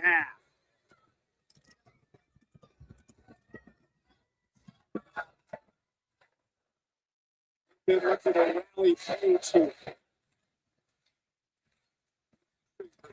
We've seen Paige with the Paige Turner over the years. Looks like she might be thinking about Rampage, the same thing that took down Lyra Valkyria on Monday. Yeah, one of the matches, the second match for Jayne. Paige has got to kick out at 2. Oh, wow. The contact, Paige down and a kick out. And Jacy getting a bit frustrated. Jacy can't allow herself to get too frustrated because Paige will capitalize upon it. Amy Reed fouls into the outside. Words of encouragement to Jayne. Jacy looking to put Paige away. For the rolling encore. Yeah, that's a finishing move, but wasn't able to connect. Rolling encore gets avoided. Starting first now, shoulders down, backslide. Feet on the ropes. Oh, Jacy almost steals one. Brie Bella with the save from the cheating. He's got hands for the fatal influence. Oh, he takes a shot to the post. Lanny Reed. So is Paige. Jacy from behind. Roll up. Jacy with the roll up. Roll up from Paige. With the tights. Oh, Paige. One good cheat deserves another. Paige steals one from Jacy. What's up? Main event. Jody Roos in the house. What's up, Jody? There we go.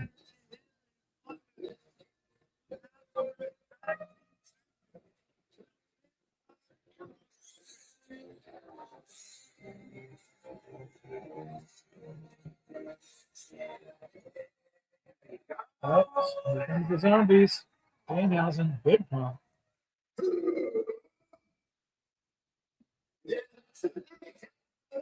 This was a nice game. Cardona. It was an unbelievable run, but that's what everything's there. Feeling strange. My fist keeps twitching. The same urge to back to the line. Keeps hitting Lou. What's going on, man? Oh, wait a minute. Shut up. What my God stuff?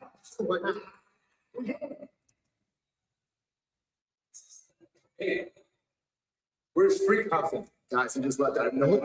She has to pay that money back. So we're in. Don't bother yourself.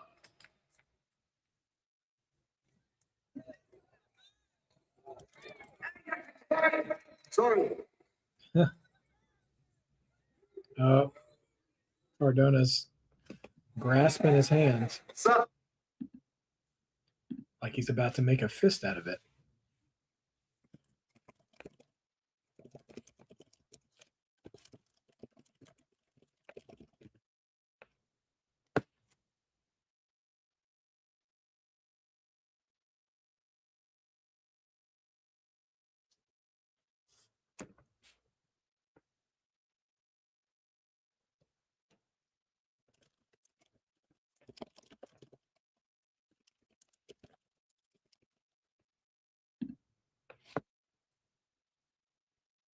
Yeah, it's strange. Usually, when you've been watching Raw and SmackDown for a while, they kind of play their hand as to when they're about to have a commercial break.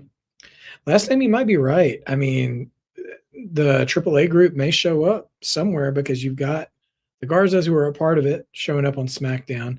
You also have half of OTM and Carmen showing up on NXT this week, acknowledging it even. So I don't know, maybe we will see them.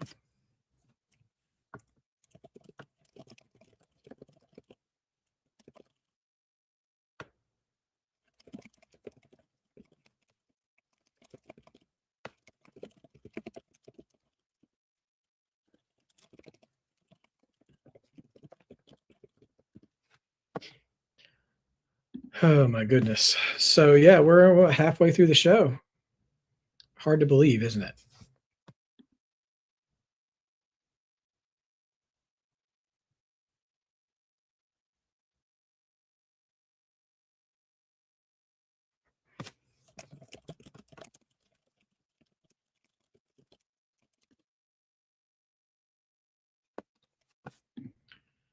Yeah, I'm not looking forward for more and more call-ups. Like I would rather they just let the landscape in NXT breathe for a while, and that's not just because it makes NXT good, but also you don't want to have like this sort of log jam of call-ups on the main roster with people with nothing to do. Like I know they've been showing vignettes for Blake Monroe, but and I even heard a rumor that she debuted in either in this episode or in a dark match. But man, I don't know. I don't want anybody to get lost in the shuffle. That's pretty much what I mean. Priest would be a good fit in that group. I would hate to see him separate from Truth right now, though. I think they have a good thing going.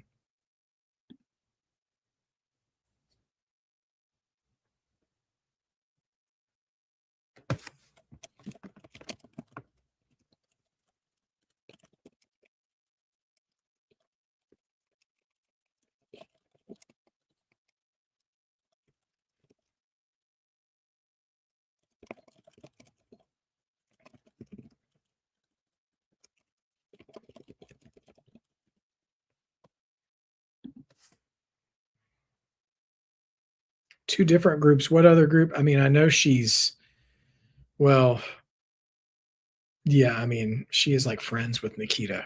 That group with Natty. Yeah, you're right. Yeah, I mean, I don't think there's a need for more call-ups right now.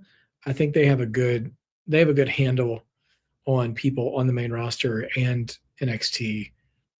So even if they might. Oh, Finn Balor says hello to Tamatonga. Funny making your own decisions. Reminds me of the time I used to win, brother. We did used to run together. That was a long time ago. You know, Shinsuke's from my past too.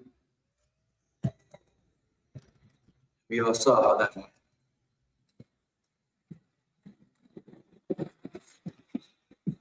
Okay. Finn made a bit of an overture to them, but he didn't. They didn't take him up on it. But we'll see what happens. Oh, here comes Danhausen. Danhausen mega over. With his zombies.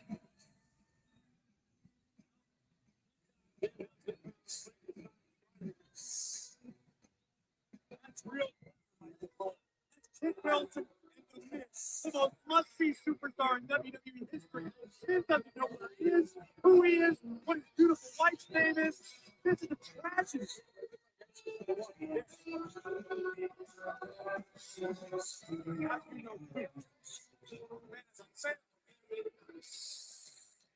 Toxicities on the rise worldwide.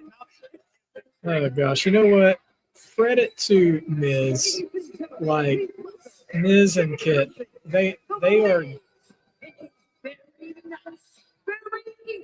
are selling this all the way, and that's the only way you can do something like this and expect it to work.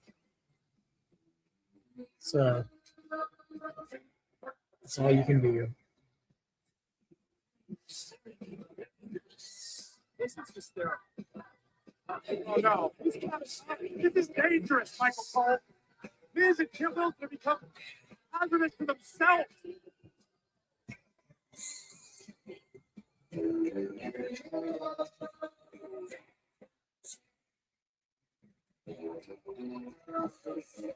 Hello, London Houser. Danhausen. I'm here to welcome you to the most must-see WWE television show of all time. They really do kind of. Danhausen TV.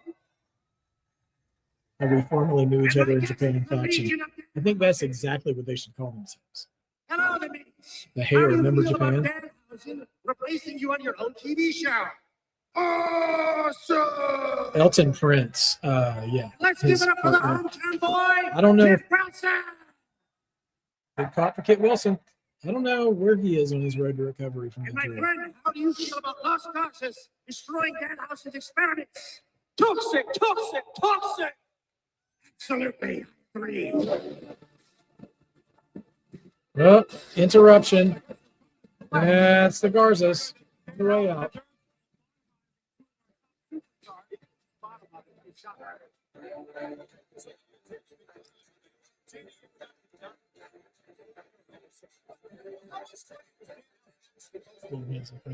Yeah. Danhausen's monster, technically. Oh, well, zombies are taking a beating. Danhausen just watching. Kit Wilson, who have absolutely no idea what's going on here or where they're at.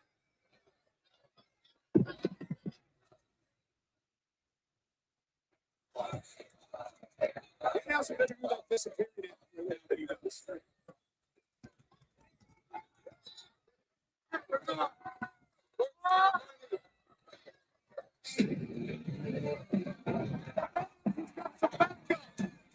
And who's here now?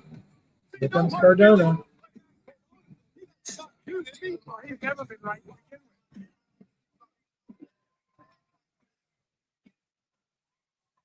Okay, gentlemen, that's quite enough. Everybody just hold up. Well, I think all of us coming out. Is he about to tap into his inner Teddy Long? This is, but I do know that it needs to end sooner rather than later. And seeing as how at least 4 of you are in some sort of condition to compete, I've booked a tag team match. Danhausen and Cardona versus Los Garza. That starts right now.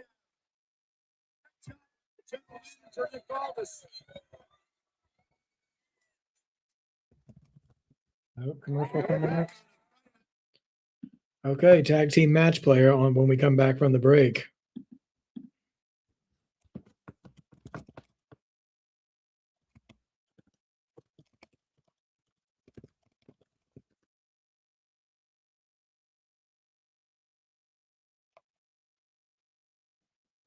All right. So, what matches are you guys most looking forward to tomorrow at Night of Champions? And answer me this. One match we really haven't talked about much at all is the cage match between Seth and Braun. What's your excitement or anticipation level on the cage match? Do you think it could steal the show? Is it forgettable? What is your feelings on Seth and Braun? I'm curious how you guys feel about that.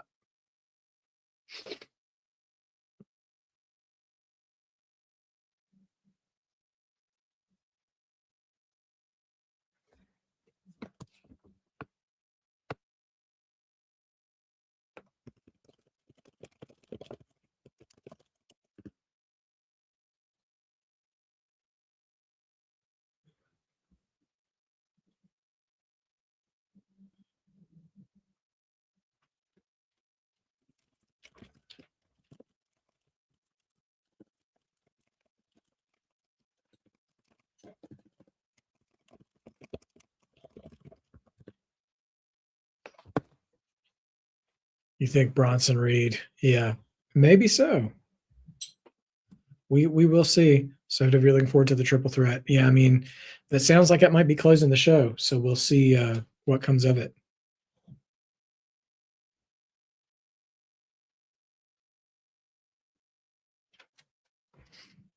Yeah, we'll have to see what comes of it for sure. But yeah, I'm looking forward to the cage match. I'm looking forward. I'm just very interested to see what they do with Jay and Oba, like what direction they decide to go. Will they take a safe route? Will they take a chance? Will they go all out? What will they do?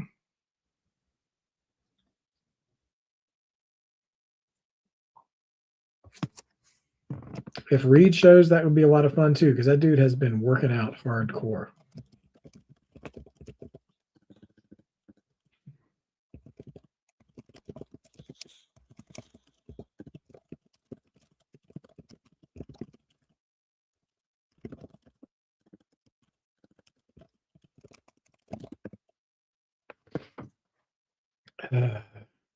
Hey, Celeste, good to see you. Do I think Heyman would be in Braun's corner? I would think that he would be, right? You'd think so.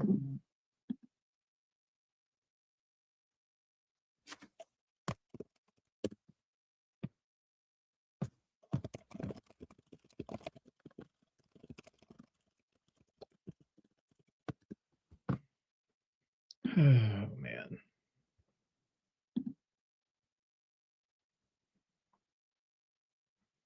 Even like Jay since he tapped Gunther. That was a bit of a surprise, taking that approach. You guys let me know when we're back from commercial, by the way. So we can go from there. Hey, Leah Perkins, good to see you. Thanks for coming in.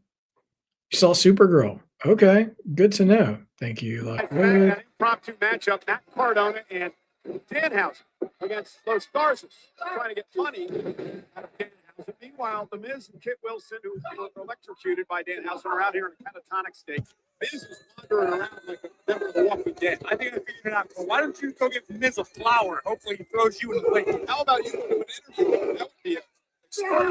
Oh, Broski, boom! Kick Berto's features into the front row. That Cardona looked like he was going for the Rough Rider there. See what I did there? Because he got shocked back to Long Island in the whole electrocution bit. Did I just catch something or other? Well, that's what angels do. We didn't see it.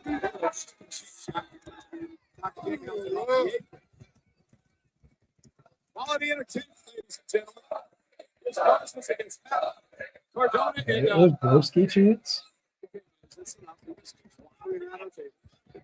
And Los Garza's now in control. This is a dangerous situation for Cardona and Danhausen.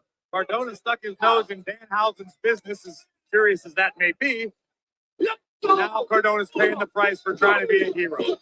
Berto just stopping the heck out of that Cardona in the corner. I like this. I like the ruthless side of Angel and Berto, reminding the world who they are, what they're capable of. Cardona, he ruined the day. He decided to come out here and help Danhausen. Not a cheap shot. Yeah, Miz and Kit Wilson absolutely have to go back to You ever at see some step point. brothers when they're sleepwalking? Yeah, I'm afraid to wake It'd be hilarious to see Miz like lose a retirement match as the zombie though. That would be weird. Jeez, Berto with a double team. and Cardona Los gets Garza's in control. dropped by Garza's.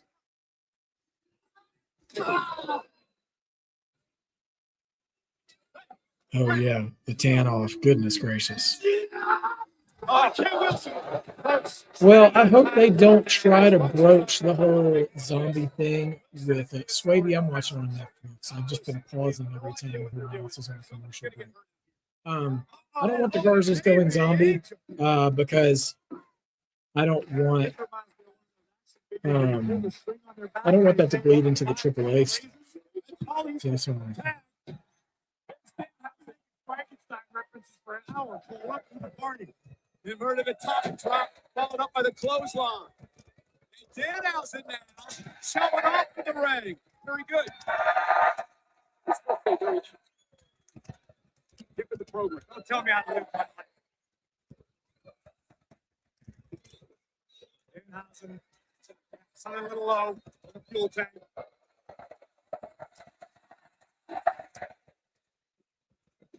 Oh, no! There's miscommunication between Los Garza. German suplex by Danhausen. Oh, stop to the back. Cardona. Whoa, money! And you're going to pay for it. Roby money.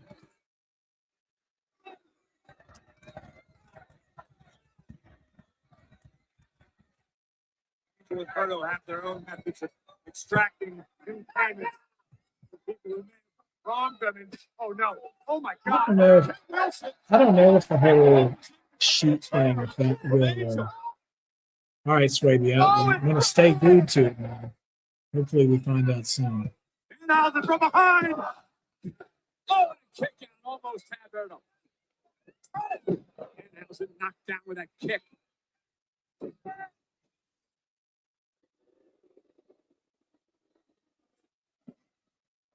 Yeah, there is a bit of a Frankenstein element to them for sure.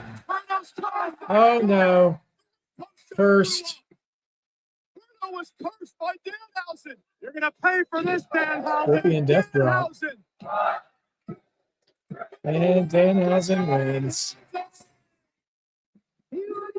Danhausen and Cardona.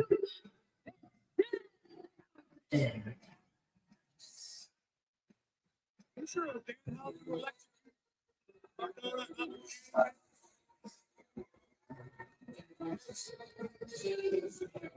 take a look.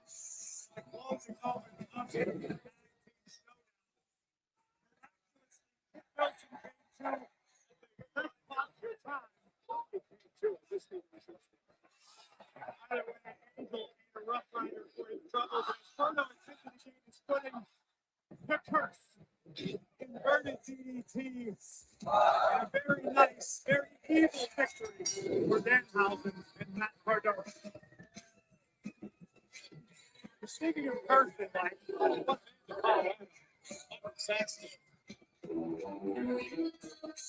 thanks, guys. That was interesting. Nonetheless, I'm standing by with the ring general. Sami Zayn. He described your match tomorrow night as his opportunity for redemption. What's your reaction? Redemption. If there's somebody that will need redemption, then it's me. Because I got screwed out being WWE Champion twice. Well, I don't mean to incite you over Sami's comments. However, on the flip side, your win-loss record against Cody Rhodes hasn't really been in your favor. Byron, are you serious? Do you not understand the language I speak? I said Cody screwed me twice. And as for tomorrow, it's going to go down very different. And exactly how is what I'm going to tell him tonight. Okay. Confrontation forthcoming tonight. There's a chance of winning. Cody is a 3-time champion already. He beat Roman, he beat Cena, and he beat Drew. Yeah. So 3 times since his return already.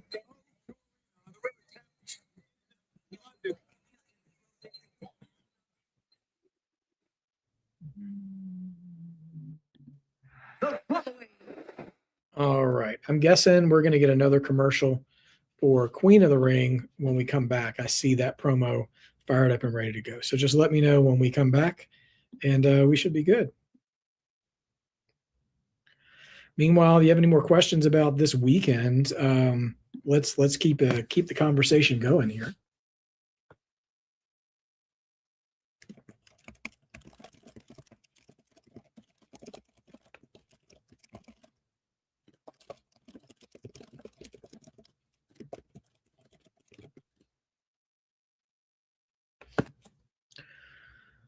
Oh, goodness.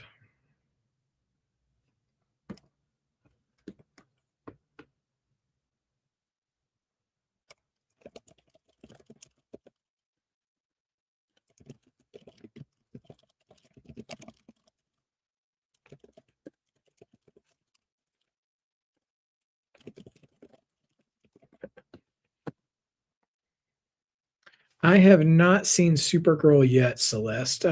We definitely want to go see it soon. We just have, I mean, like they just came out today or this week, so we haven't made our way out there. But anyway, it would be fun, Sophie Dopey. I would enjoy meeting talent and like having conversations with talent, but the more I think about it, like the live atmosphere of being at the events, I've done that for a while, but I just don't know. I don't know if I want to go back to like going to shows for watching the shows live. Honestly, I kind of prefer watching them like, with friends, with a community like this, so we can talk like while we're enjoying it. Because being in the live crowd has its pros and cons, So it's just one of those things.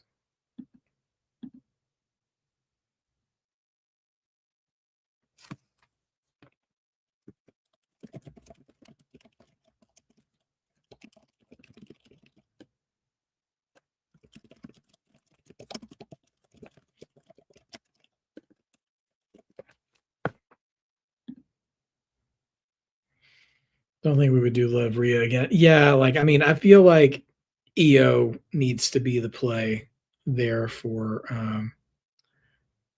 Queen of the Ring. But I mean, who knows? Who knows?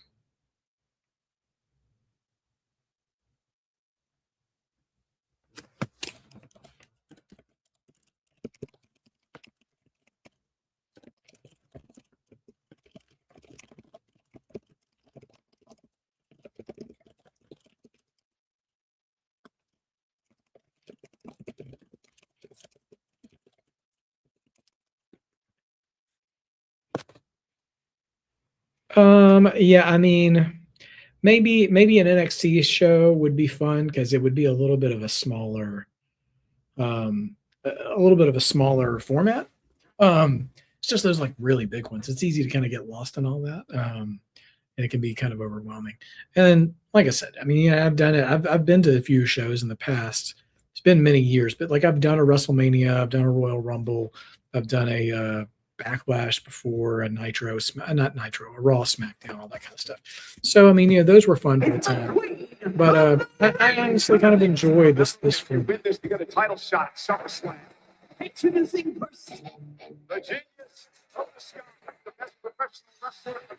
I consider you one of the favorites in the tournament. You can feel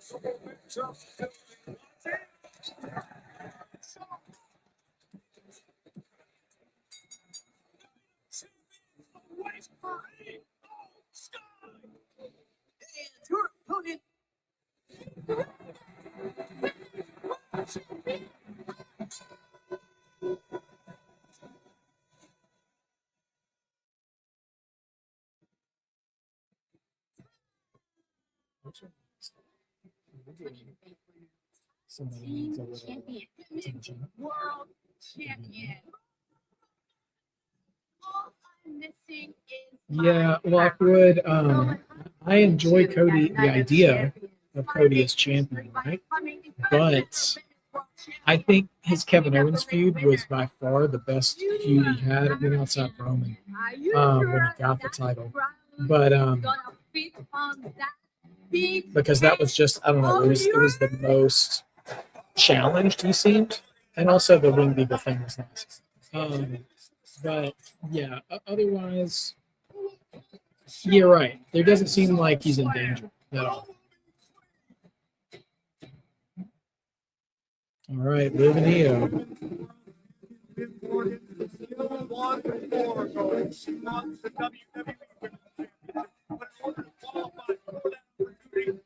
First gets past the genius of the sky. Liv Morgan, Io Sky in the final of Queen of the Ring. Pledge your allegiance. Here comes Chelsea Green.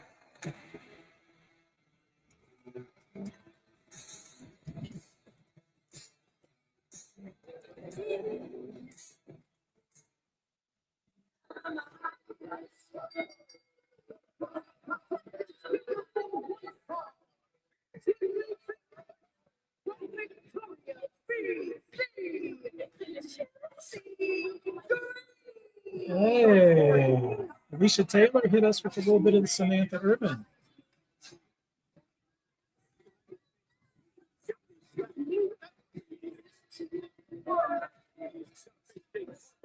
Luckily for Chelsea, where Chelsea is highly skilled.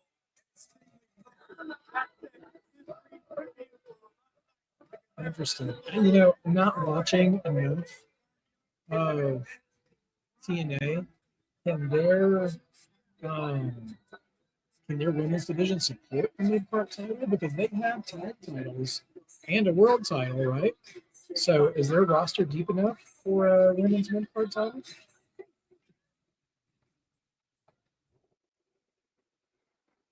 Here comes Jade.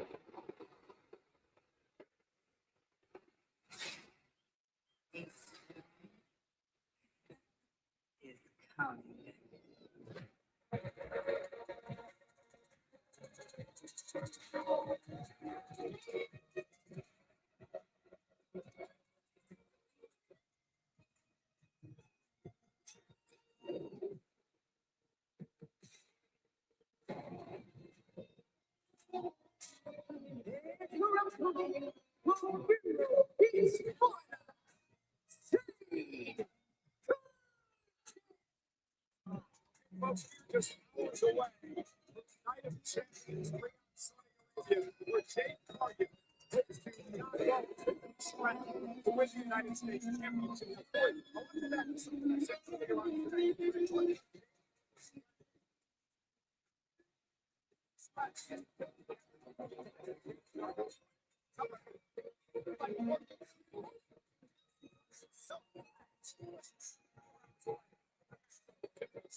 Look at the eyes of Jade Cargill.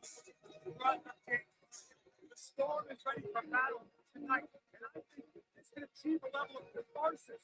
Yeah, no, they had to do something with Chelsea, which is a good sign that they did want to do something with her. And I hate that Piper was injured because she was doing such a great job. And I hate that Alba, Alba Flyer didn't make it through the pits either. Because she had really gotten into her. She had gotten into her. Yeah. All right. Good luck, Chelsea. I have a feeling she's not going to get out of this well with Jade. Unless, Tiffany intervenes, much like Jade intervened tonight.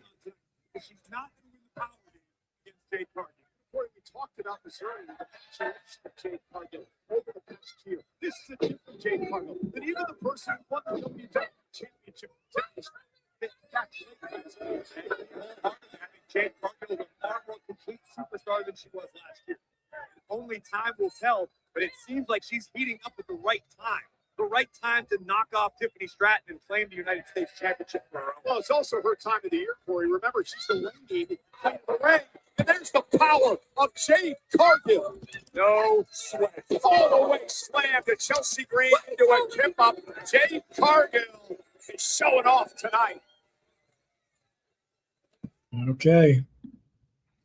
Jade's doing her thing, and we are doing a commercial break, I believe.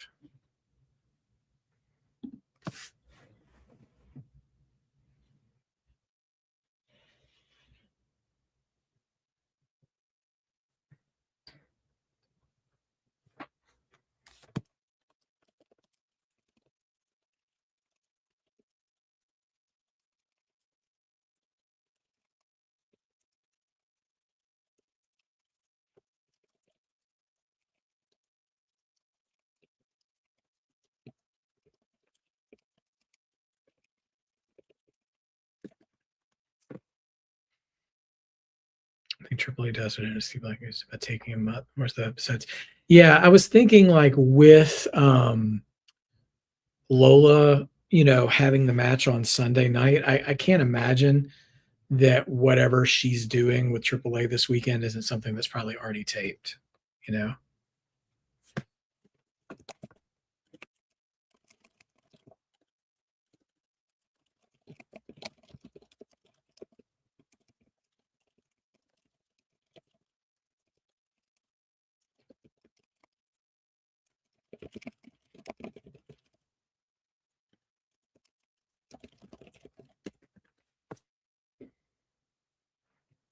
Why in the world would they make a donkey standalone movie? I mean, money is the reason why, right? But like just narratively speaking, why would they do that? I don't have a clue.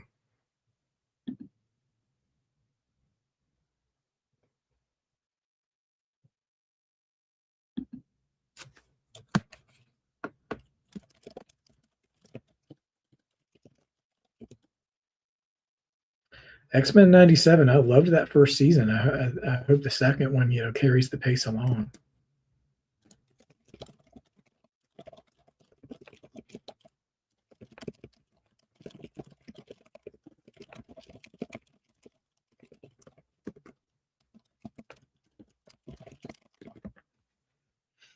$2028. Wow. 2 years. That's crazy.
Okay, back from the break.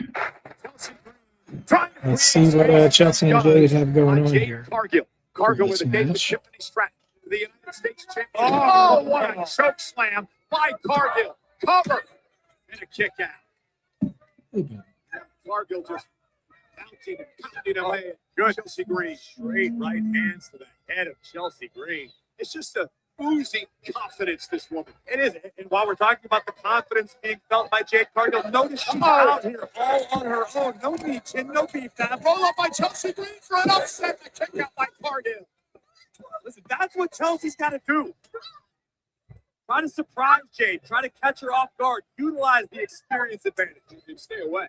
Right. Cargill. Chelsea just moved out of the way. Good hands.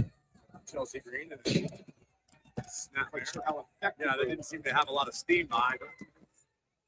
Chelsea in the corner and launched out to the apron by Cargill. Giving her a fight. Up the school. Oh, that's a trap kick. You can't just neglect the Patriots, Cole. Cover. Patriots. That's a great question. Uh-oh, looking for the unpretty her. But Jade Cargill turns him around.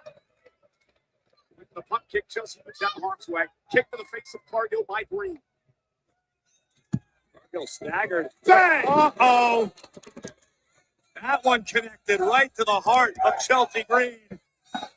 Good night. Jade. Oh, there's Jade. To Stratton tomorrow. We're going to have a new United States. Well, that's it. Jade handles Chelsea pretty easily.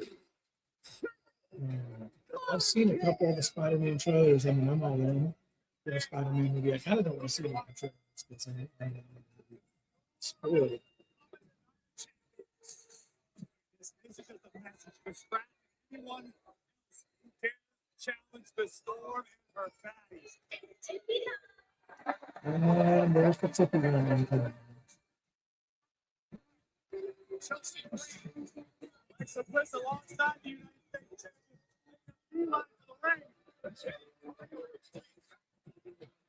Cargill's going to get the last tonight. Oh,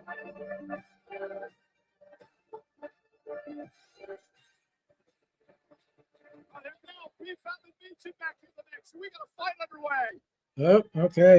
Here we go. Hit the ring once again. This time, Bliss and Stratton getting the upper hand. Stratton and Cargill went one another tomorrow. And now the numbers game on Stratton. 3-on-1 attack. This is what we assumed was the goal in the tag team match to kick off the night. Soften up Stratton. And it may just be a matter of time, a matter of hours.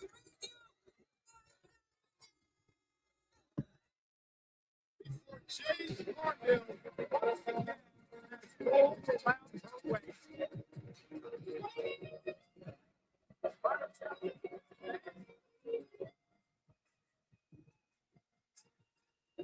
Indeed, at this time, I'm standing Well, I by. mean, you know, with Jade's got to Solo look strong. Sikoa on and it. Solo We've got Sikoa. Solo backstage now getting an interview. LA Knight turned down your offer, and now it truly feels like you're all alone.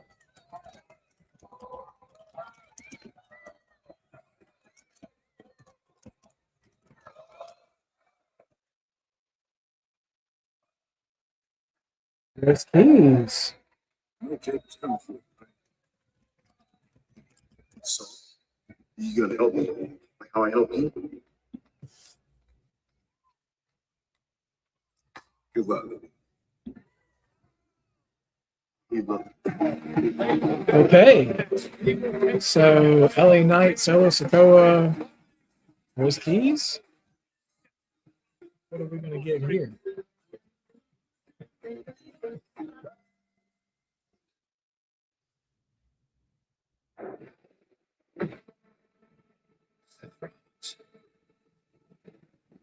Made an entire career undermining and backstabbing everyone. Okay, commercials. Well, we'll see where that gets us. I mean, are we going to get some kind of a bloodline, tag match coming up at some point? Could be very interesting. Could be quite interesting.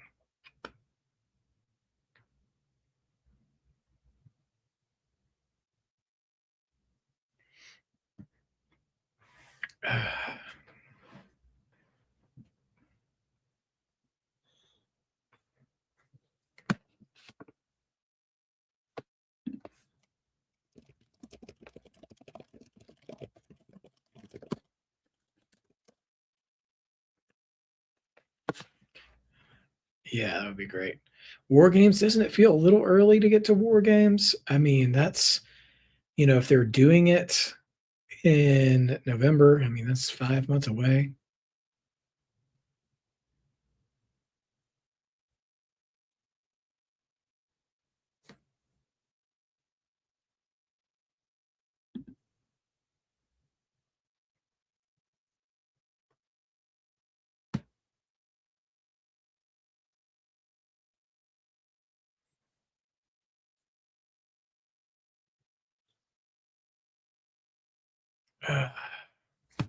Yeah, Shamanika, the MFT's left solo earlier tonight.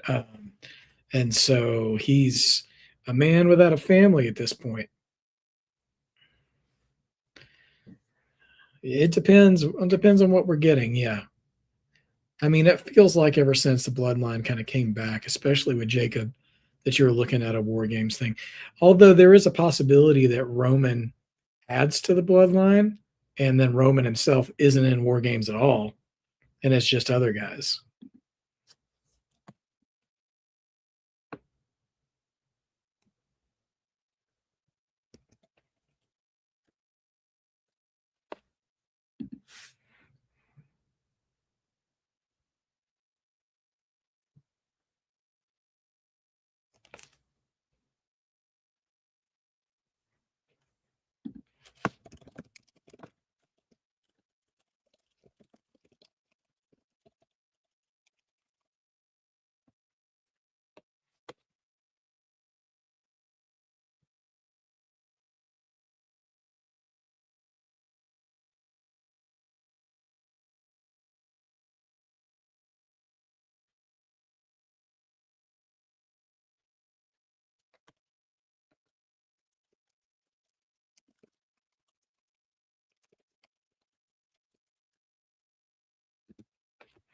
Yeah, Punk will come back at some point.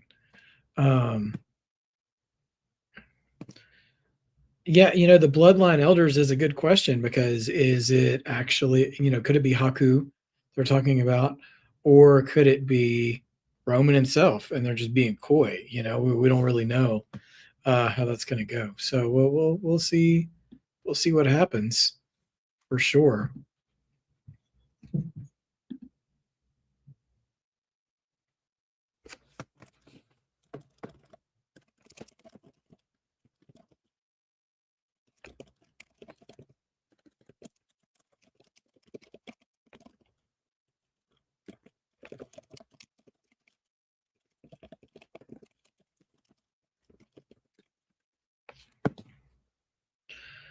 I mean, Nightmare, if they're going to go that route, that appears to be how things are going. It's possible.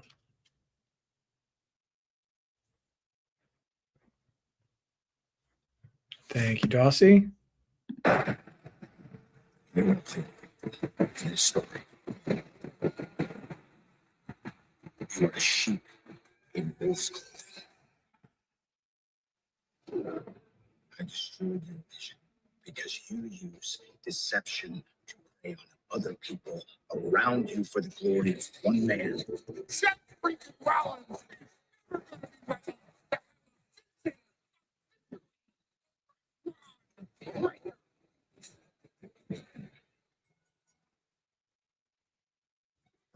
Breaker, I brought you into my vision. The moment has arrived for me to right my wrongs. King of the Ring, first round, fatal four-way. Seth Rollins is going to advance. The vision continues to haunt its creator. I have to put an end to the vision.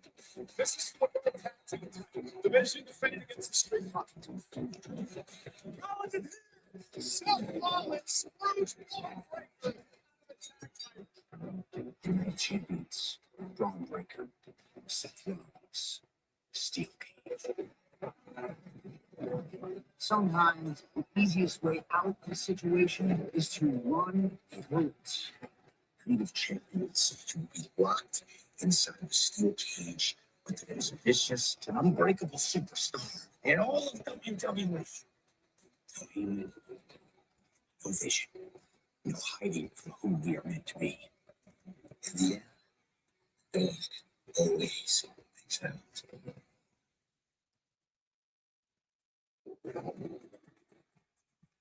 It is a long time coming, and Seth freaking Rollins has the opportunity to finally close Cage the book match on the forthcoming vision. tomorrow. But to do so, We'll see he what must happens first with get Seth and past Braun. Braun Breaker, locked inside of a 15-foot-high steel cage. We mentioned that the Queen of the Ring finals will take place Sunday ESPN. It is Io Sky taking on the World Champion Liv Morgan. The winner is to call the shot for a championship SummerSlam. These two women have been at each other's throats all night long. A rivalry renewed. The United States Championship on the line.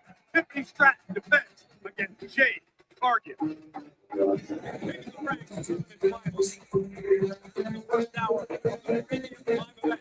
Obama versus main event Jay Uso. Somebody's going to write their ticket to a championship match at SummerSlam. And the undisputed WWE Championship will be defended by the American Nightmare Cody Rhodes against not one but two challengers, the ring general Gunther and Sami Zayn. And the United States Championship will then on the line. Trick Williams defends against Ricky Saints. Standing by with Trick Willie, Jackie Redmond.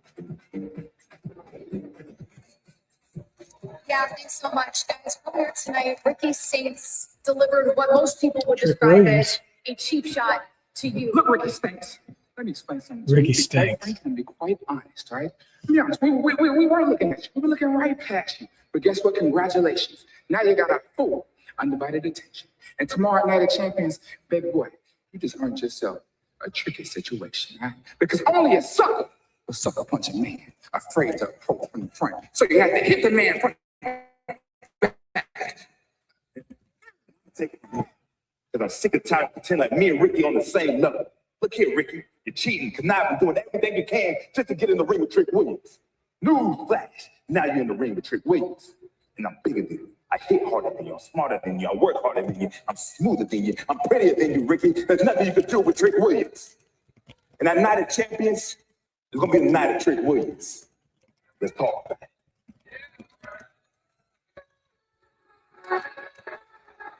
I hear Giulia's music.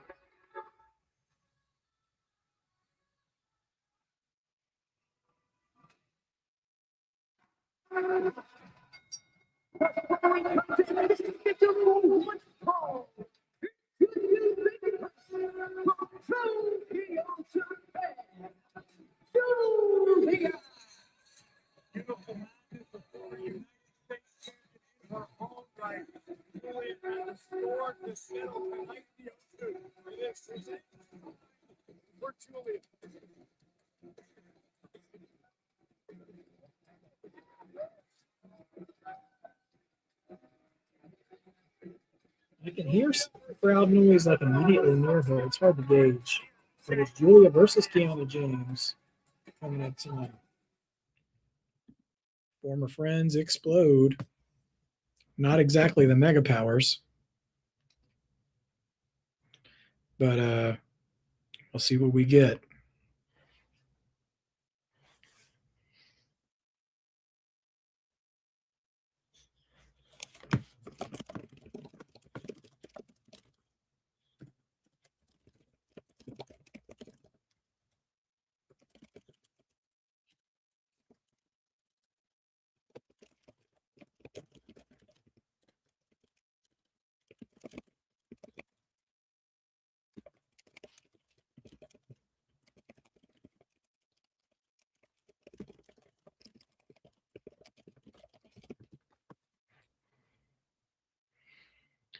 It feels like the second half of SmackDown has had a lot more commercial breaks than the first half.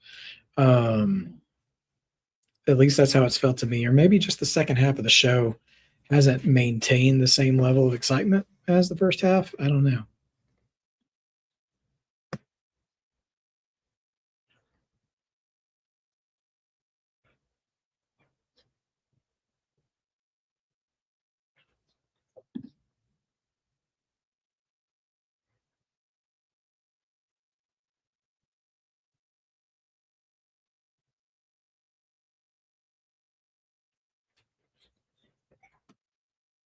Yeah, I mean, there's been a fair amount of women's wrestling tonight on SmackDown too. So there we go. Yeah, commercials are never that great for sure, Celeste. You're right about that.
Yeah, I mean, buying TNA these days, I don't think it's the same kind of purchasing power it would be, 10 years ago or more.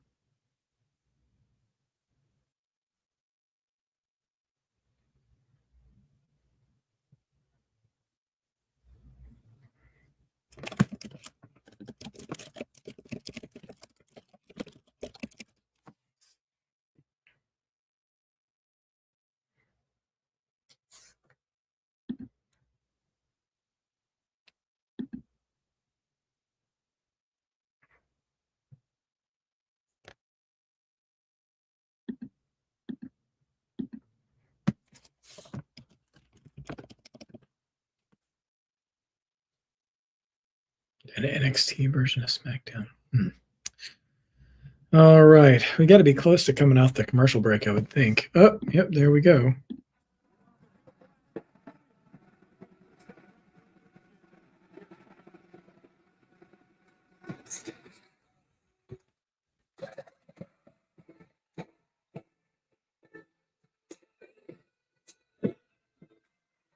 Yeah, James' music sounds so generic to me.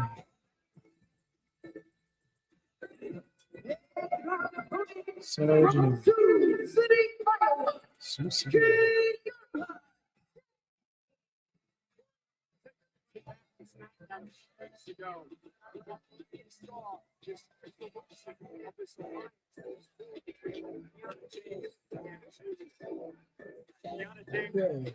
Expected Giulia to help her win her Queen of the Ring fatal four-way qualifier.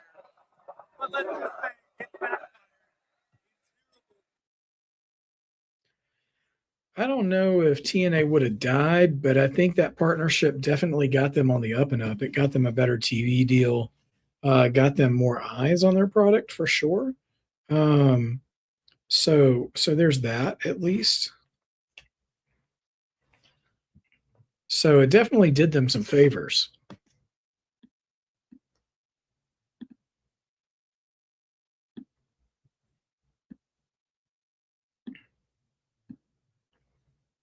Yeah, that's true. I think the AMC deal absolutely was a result, in part, of the partnership with WWE. All right, Kiana versus Giulia. Who takes this one? I mean, I feel like Giulia should win, but we'll see what happens. Hopefully, Giulia can, I don't know, find her momentum. It's not that she wasn't ready for the main roster, but it feels like they weren't ready for her. I feel like she'd be far more over if she was still in NXT.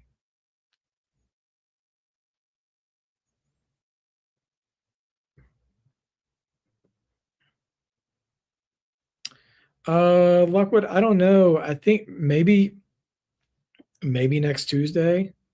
Yeah, I mean, because they taped this SmackDown on Tuesday of this week.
Thank you, guys. Listen, while we're on commercial, your boy's not used to 3-hour streams. Totally, yeah, easily distracted by the wife. So easy. So I'm going to take a quick, brief intermission. Please post a comment when we come back from commercial, and I'll catch up. But I'll be right back, everybody.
All right, everybody. Thanks for letting me know we're back. Right in time.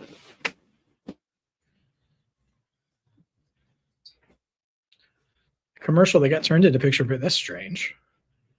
I'm not sure that I've ever seen that quite before.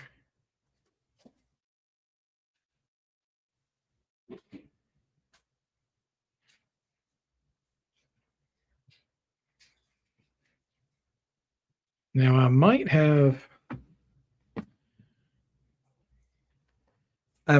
been late on the commercial pause, so there's a chance I might be just a little bit ahead of you guys. We'll see.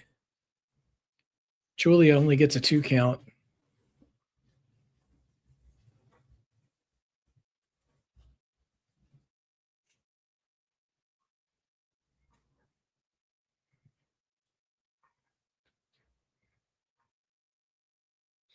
All right, Giulia trying to get the crowd engaged. I mean, they respond when she claps to them, but there's still an innate charisma that is not necessarily being reciprocated from the fans. Man, throwing down off the top. Okay, I'm about 10, 15 seconds ahead. Hold on.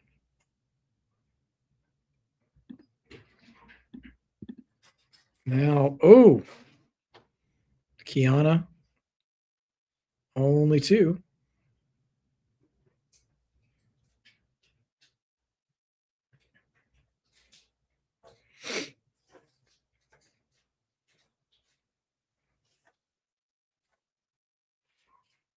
Okay, perfect, Lockwood. All right, let's see. Now, roll up from Giulia, only 2. I think whoever said it earlier is right. They probably are a tired crowd. Oh, man, what a power bomb from Kiana. Okay.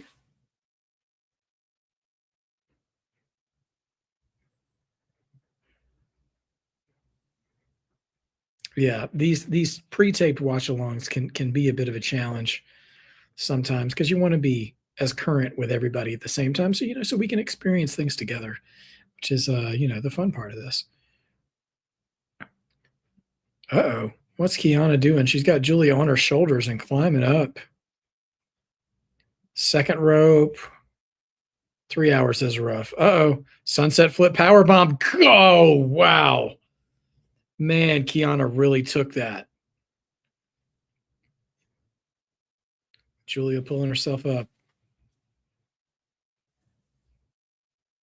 And knee strike. That's not the arrivederci. Coming up. Giulia driver. Oh, man. 1, 2. Giulia wins. Clean. Kiana had a good showing, though. I hope they have some kind of a plan for Kiana, too, because I see a lot of promise in her. A WWE crowd at AEW PLEs. Yeah, I know. Who knows, man?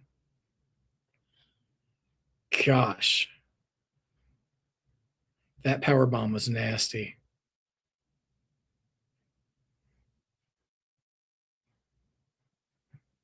Northern Lights bomb does it for Kiana. And Giulia wins.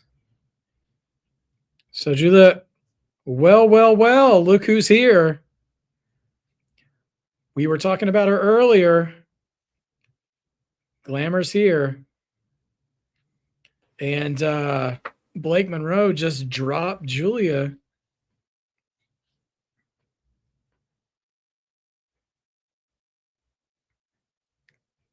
Oh. Neutralizer.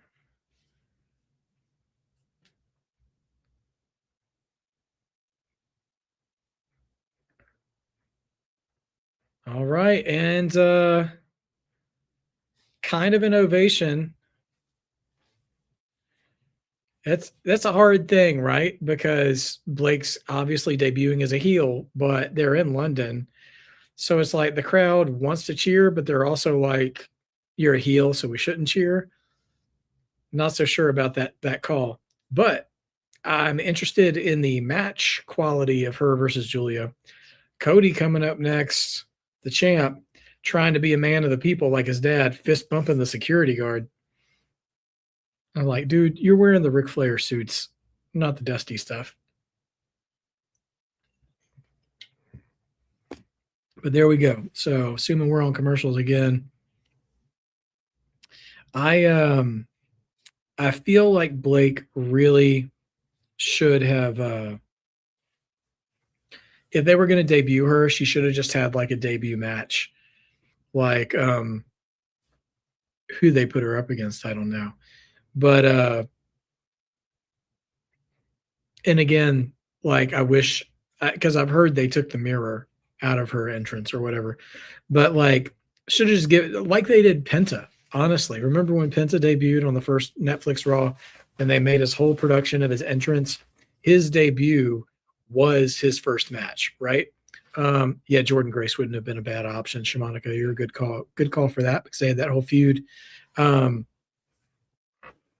Yes, Sean Swaby. It's like the pile driver, but you land forward on it. I'm sitting here like I don't already have visual aids that I can give you. Hold on for a second.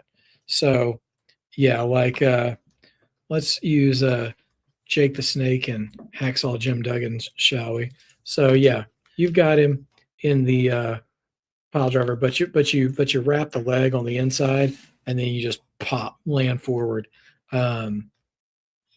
Anyway, that was Cesaro's finish when he was still in WWE. I don't know if he still uses it in AEW or not, to be honest. Before he moved over to doing the big swing, he was doing that quite a bit more.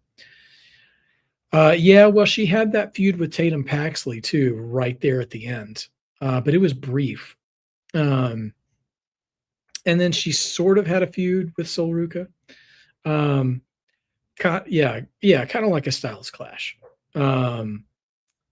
He uses a Swiss uppercut now. That makes sense. Did I never take a break from watching wrestling? I never took like an intentional break. The longest I went without watching it would have been sometime between 2011 and 2014. Basically like the John Laurinaitis people power phase, and the I'll tell you, like when I stopped watching was probably let's see, right around the time leading up to Alberto Del Rio winning the Royal Rumble in 2011. And then after that, I picked back up again around WrestleMania 30. So WrestleManias 27, 28, and 29, I wasn't real deep into it. I would still like stay educated a little bit, but I really wasn't watching very much. I did jump back in a little bit when CM Punk had the Summer of Punk and stuff. Because we couldn't believe that was happening. And then, but I really wasn't into, and I did watch Raw a little bit the first time around when Cena and The Rock were building towards WrestleMania 28. So basically, I would hop back in around WrestleMania season a little bit. But yeah, I came all the way back around WrestleMania 30. My brother, who you guys have met through Mount Rushmore matches, David, he's the one who told me about Brock ending the Undertaker streak. And I had kind of watched some things off and on with Daniel Bryan, Bray Wyatt, stuff like that. And here comes Cody. And that's when I got into Black and Gold NXT too. The first, I can't remember which show came first, but two matches that I remember really like getting locked in with Black and Gold NXT was DIY and the Revival, the two out of three falls tag match, and Shinsuke's debut against Sami Zayn. Both of those were huge for me.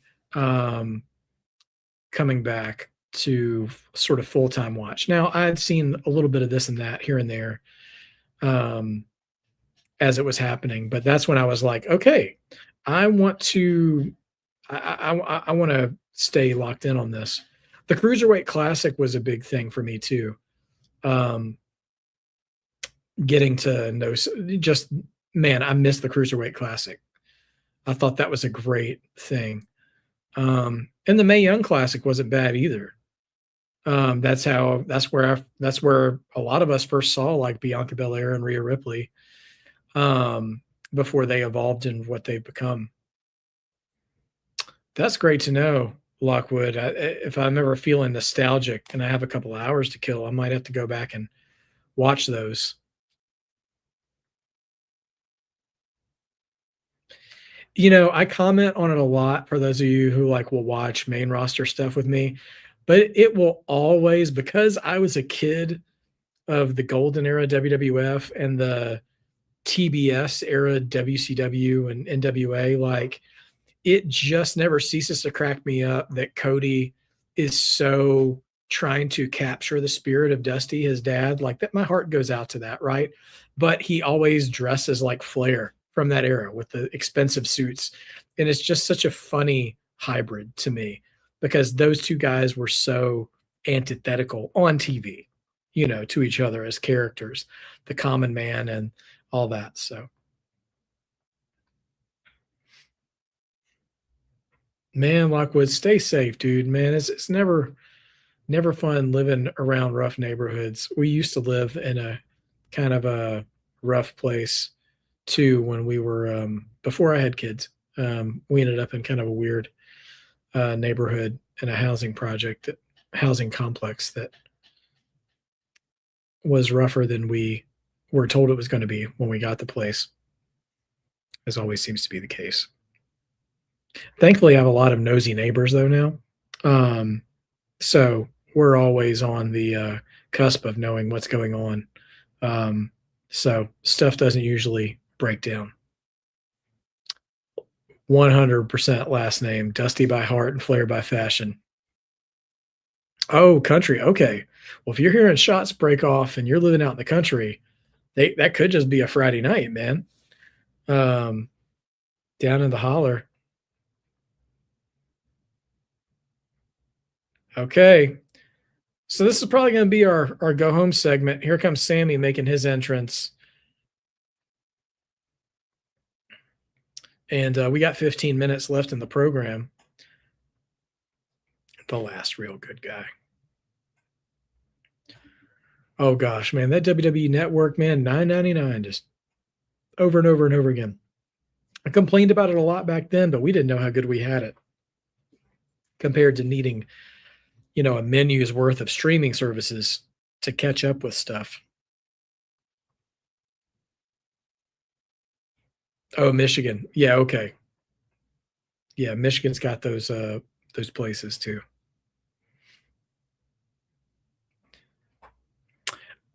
Actually, last name, I like Sami keeping his theme because he's delusional, right? He still thinks he's a good guy, so he should keep his good guy music. Now, if he ever snaps fully and embraces and acknowledges the badness in himself, then yes, change his music. But right now, I like him keeping his good guy music because he thinks he still is one.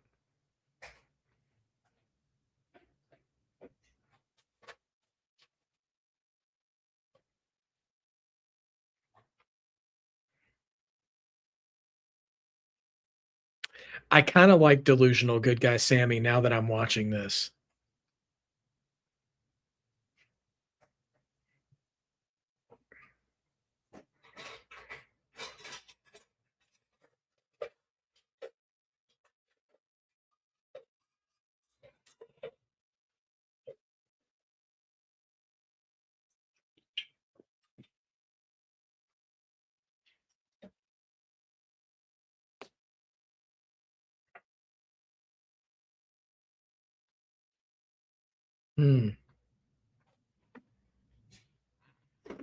I'm very interested to see how Saudi receives Sami tomorrow morning, because even London's booing him and cheering Cody. So it's not a full-on Bret Hart situation where as long as he's not in America, he's going to get cheered, because he's getting booed here too. But Saudi's a whole different animal, and of course, he does have the Palestinian heritage and stuff. So I would think he probably gets cheered tomorrow. Yeah, Sophie Dopey. AEW's TV deal, the Paramount Warner Brothers acquisition is going to be bad news for AEW, 100%.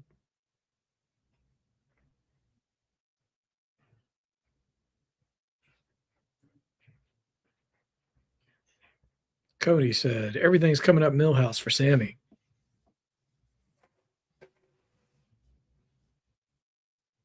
He's called Johnny Gargano a thing laying down backstage.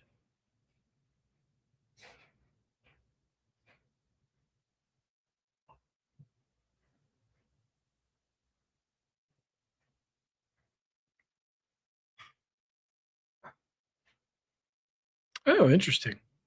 I didn't think Peacock had any WWE stuff left.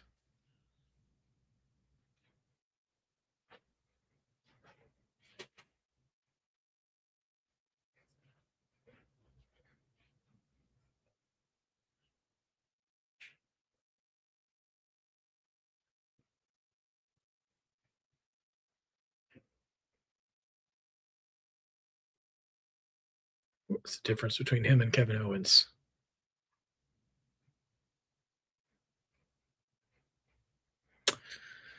Ooh, he said Kevin Owens. Oh, wow. He's saying KO's been champion at least.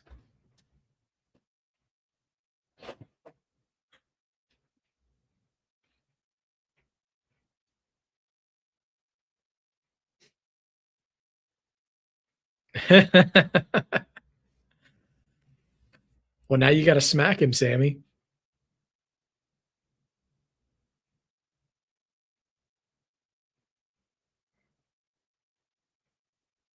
Yeah, Sophie Dovey, exactly.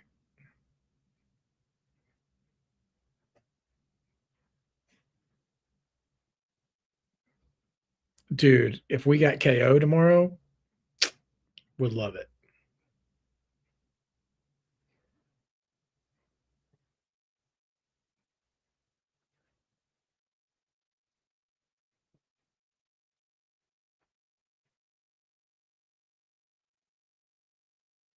All right, here comes the ring general.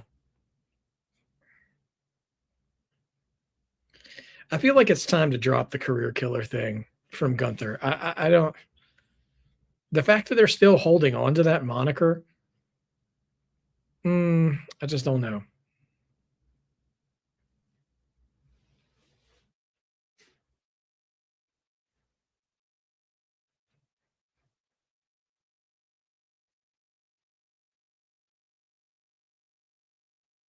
Gunther is bringing that "listen here, buddy" energy with his outfit and his walk, like he's about to get into a fight in the middle of a Gap parking lot.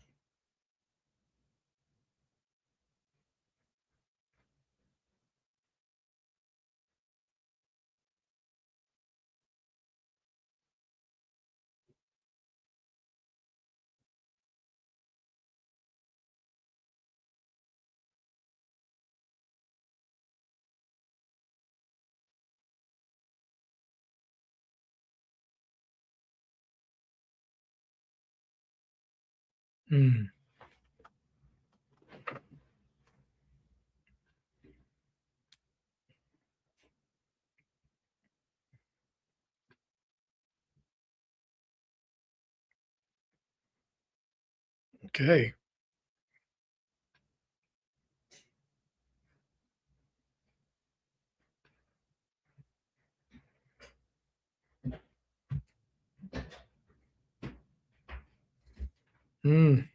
Just called him a non-factor.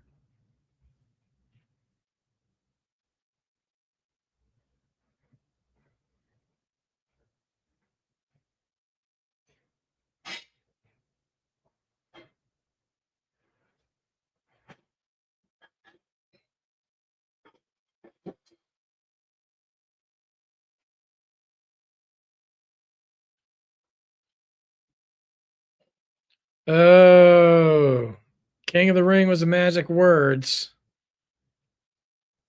Here comes Jey Uso, which means is Oba here. I know Oba is in the building. I didn't know if he'd be on screen. I do know he is in the building for a fact.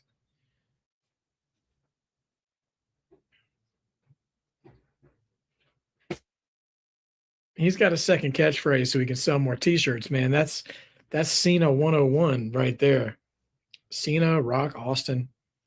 Get an extra catchphrase, get an extra merch check, man.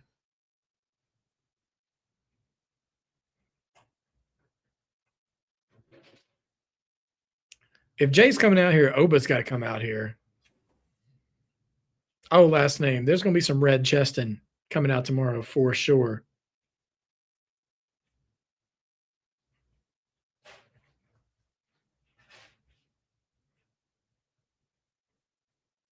Crowd loves to eat still, though.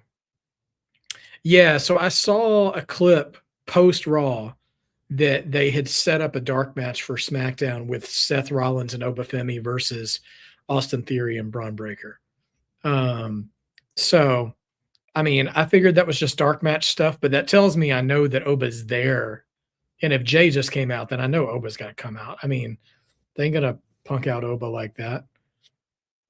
But is Jay going to cut a whole promo before Oba comes out or not? Tell you what, man, if they let Oba come out here and drop all four of them, oh gosh, going to run it back. Gunther cut that off real quick.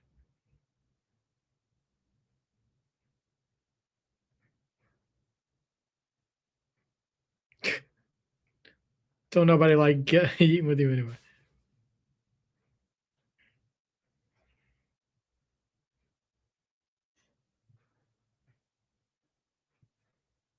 Probably not Sophie Dopey. I don't see Seth and Oba tagging together on TV.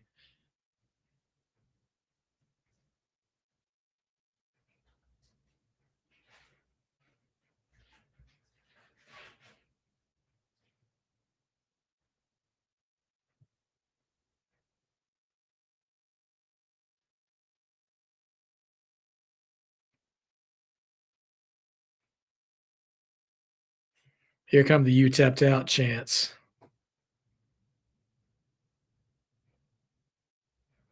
Oh, Gunther's hurt enough. But now Cody and Sami pulled Gunther off. Now Gunther's got a kick for Sami. There's a kick for Gunther. And there's a shot for Gunther. Double super kick to Gunther. Now Cody and Jay in the ring together. We got no Oba here. Come on. That is true, WWE. All three of them have beaten Gunther, which is a rare thing. Honestly, it seems normal right now because of all these men in the ring with him, but it is a rare feat.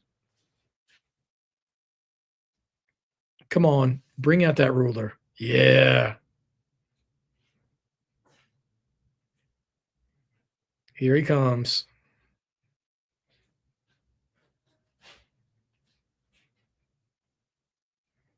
The ruler's here.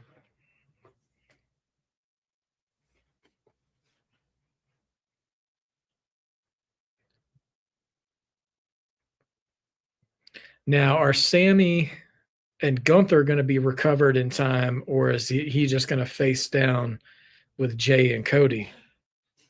That's my curiosity. Oh, he's wearing merch too. Get that merch check, Oba. His t-shirt looks like an Incredible Hulk comic book cover. It's kind of dope.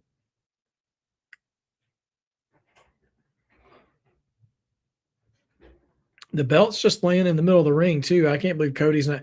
Cody looks like he's draped it across the middle of the ring, like cross the line, so that sort of thing. But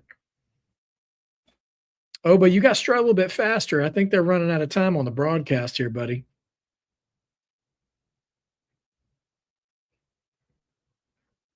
I don't think it's too early.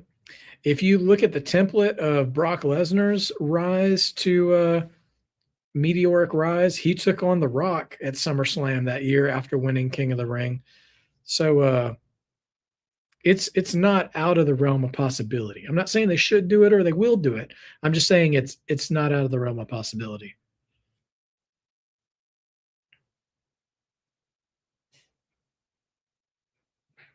Yeah. Cody was the first one to step into the ring with Oba. Oh, Jay just cheap shotted Cody. And now is Jay and Oba in the ring with the title belt. Oh, here comes Gunther. Gunther clotheslines Jay down, and now Gunther and Oba staring down. And there's Sami. Sami just clocked Gunther with the belt. Now Sami's holding the belt, and Oba's staring at him too. And now Cody's back. Crossroads. Cody gets his belt back. Oh, now Oba's in the ring, though. And Cody's going to stand up to see the ruler staring him in the face. I feel like they blocked this scene to gauge the crowd on what Oba match they want to see the most.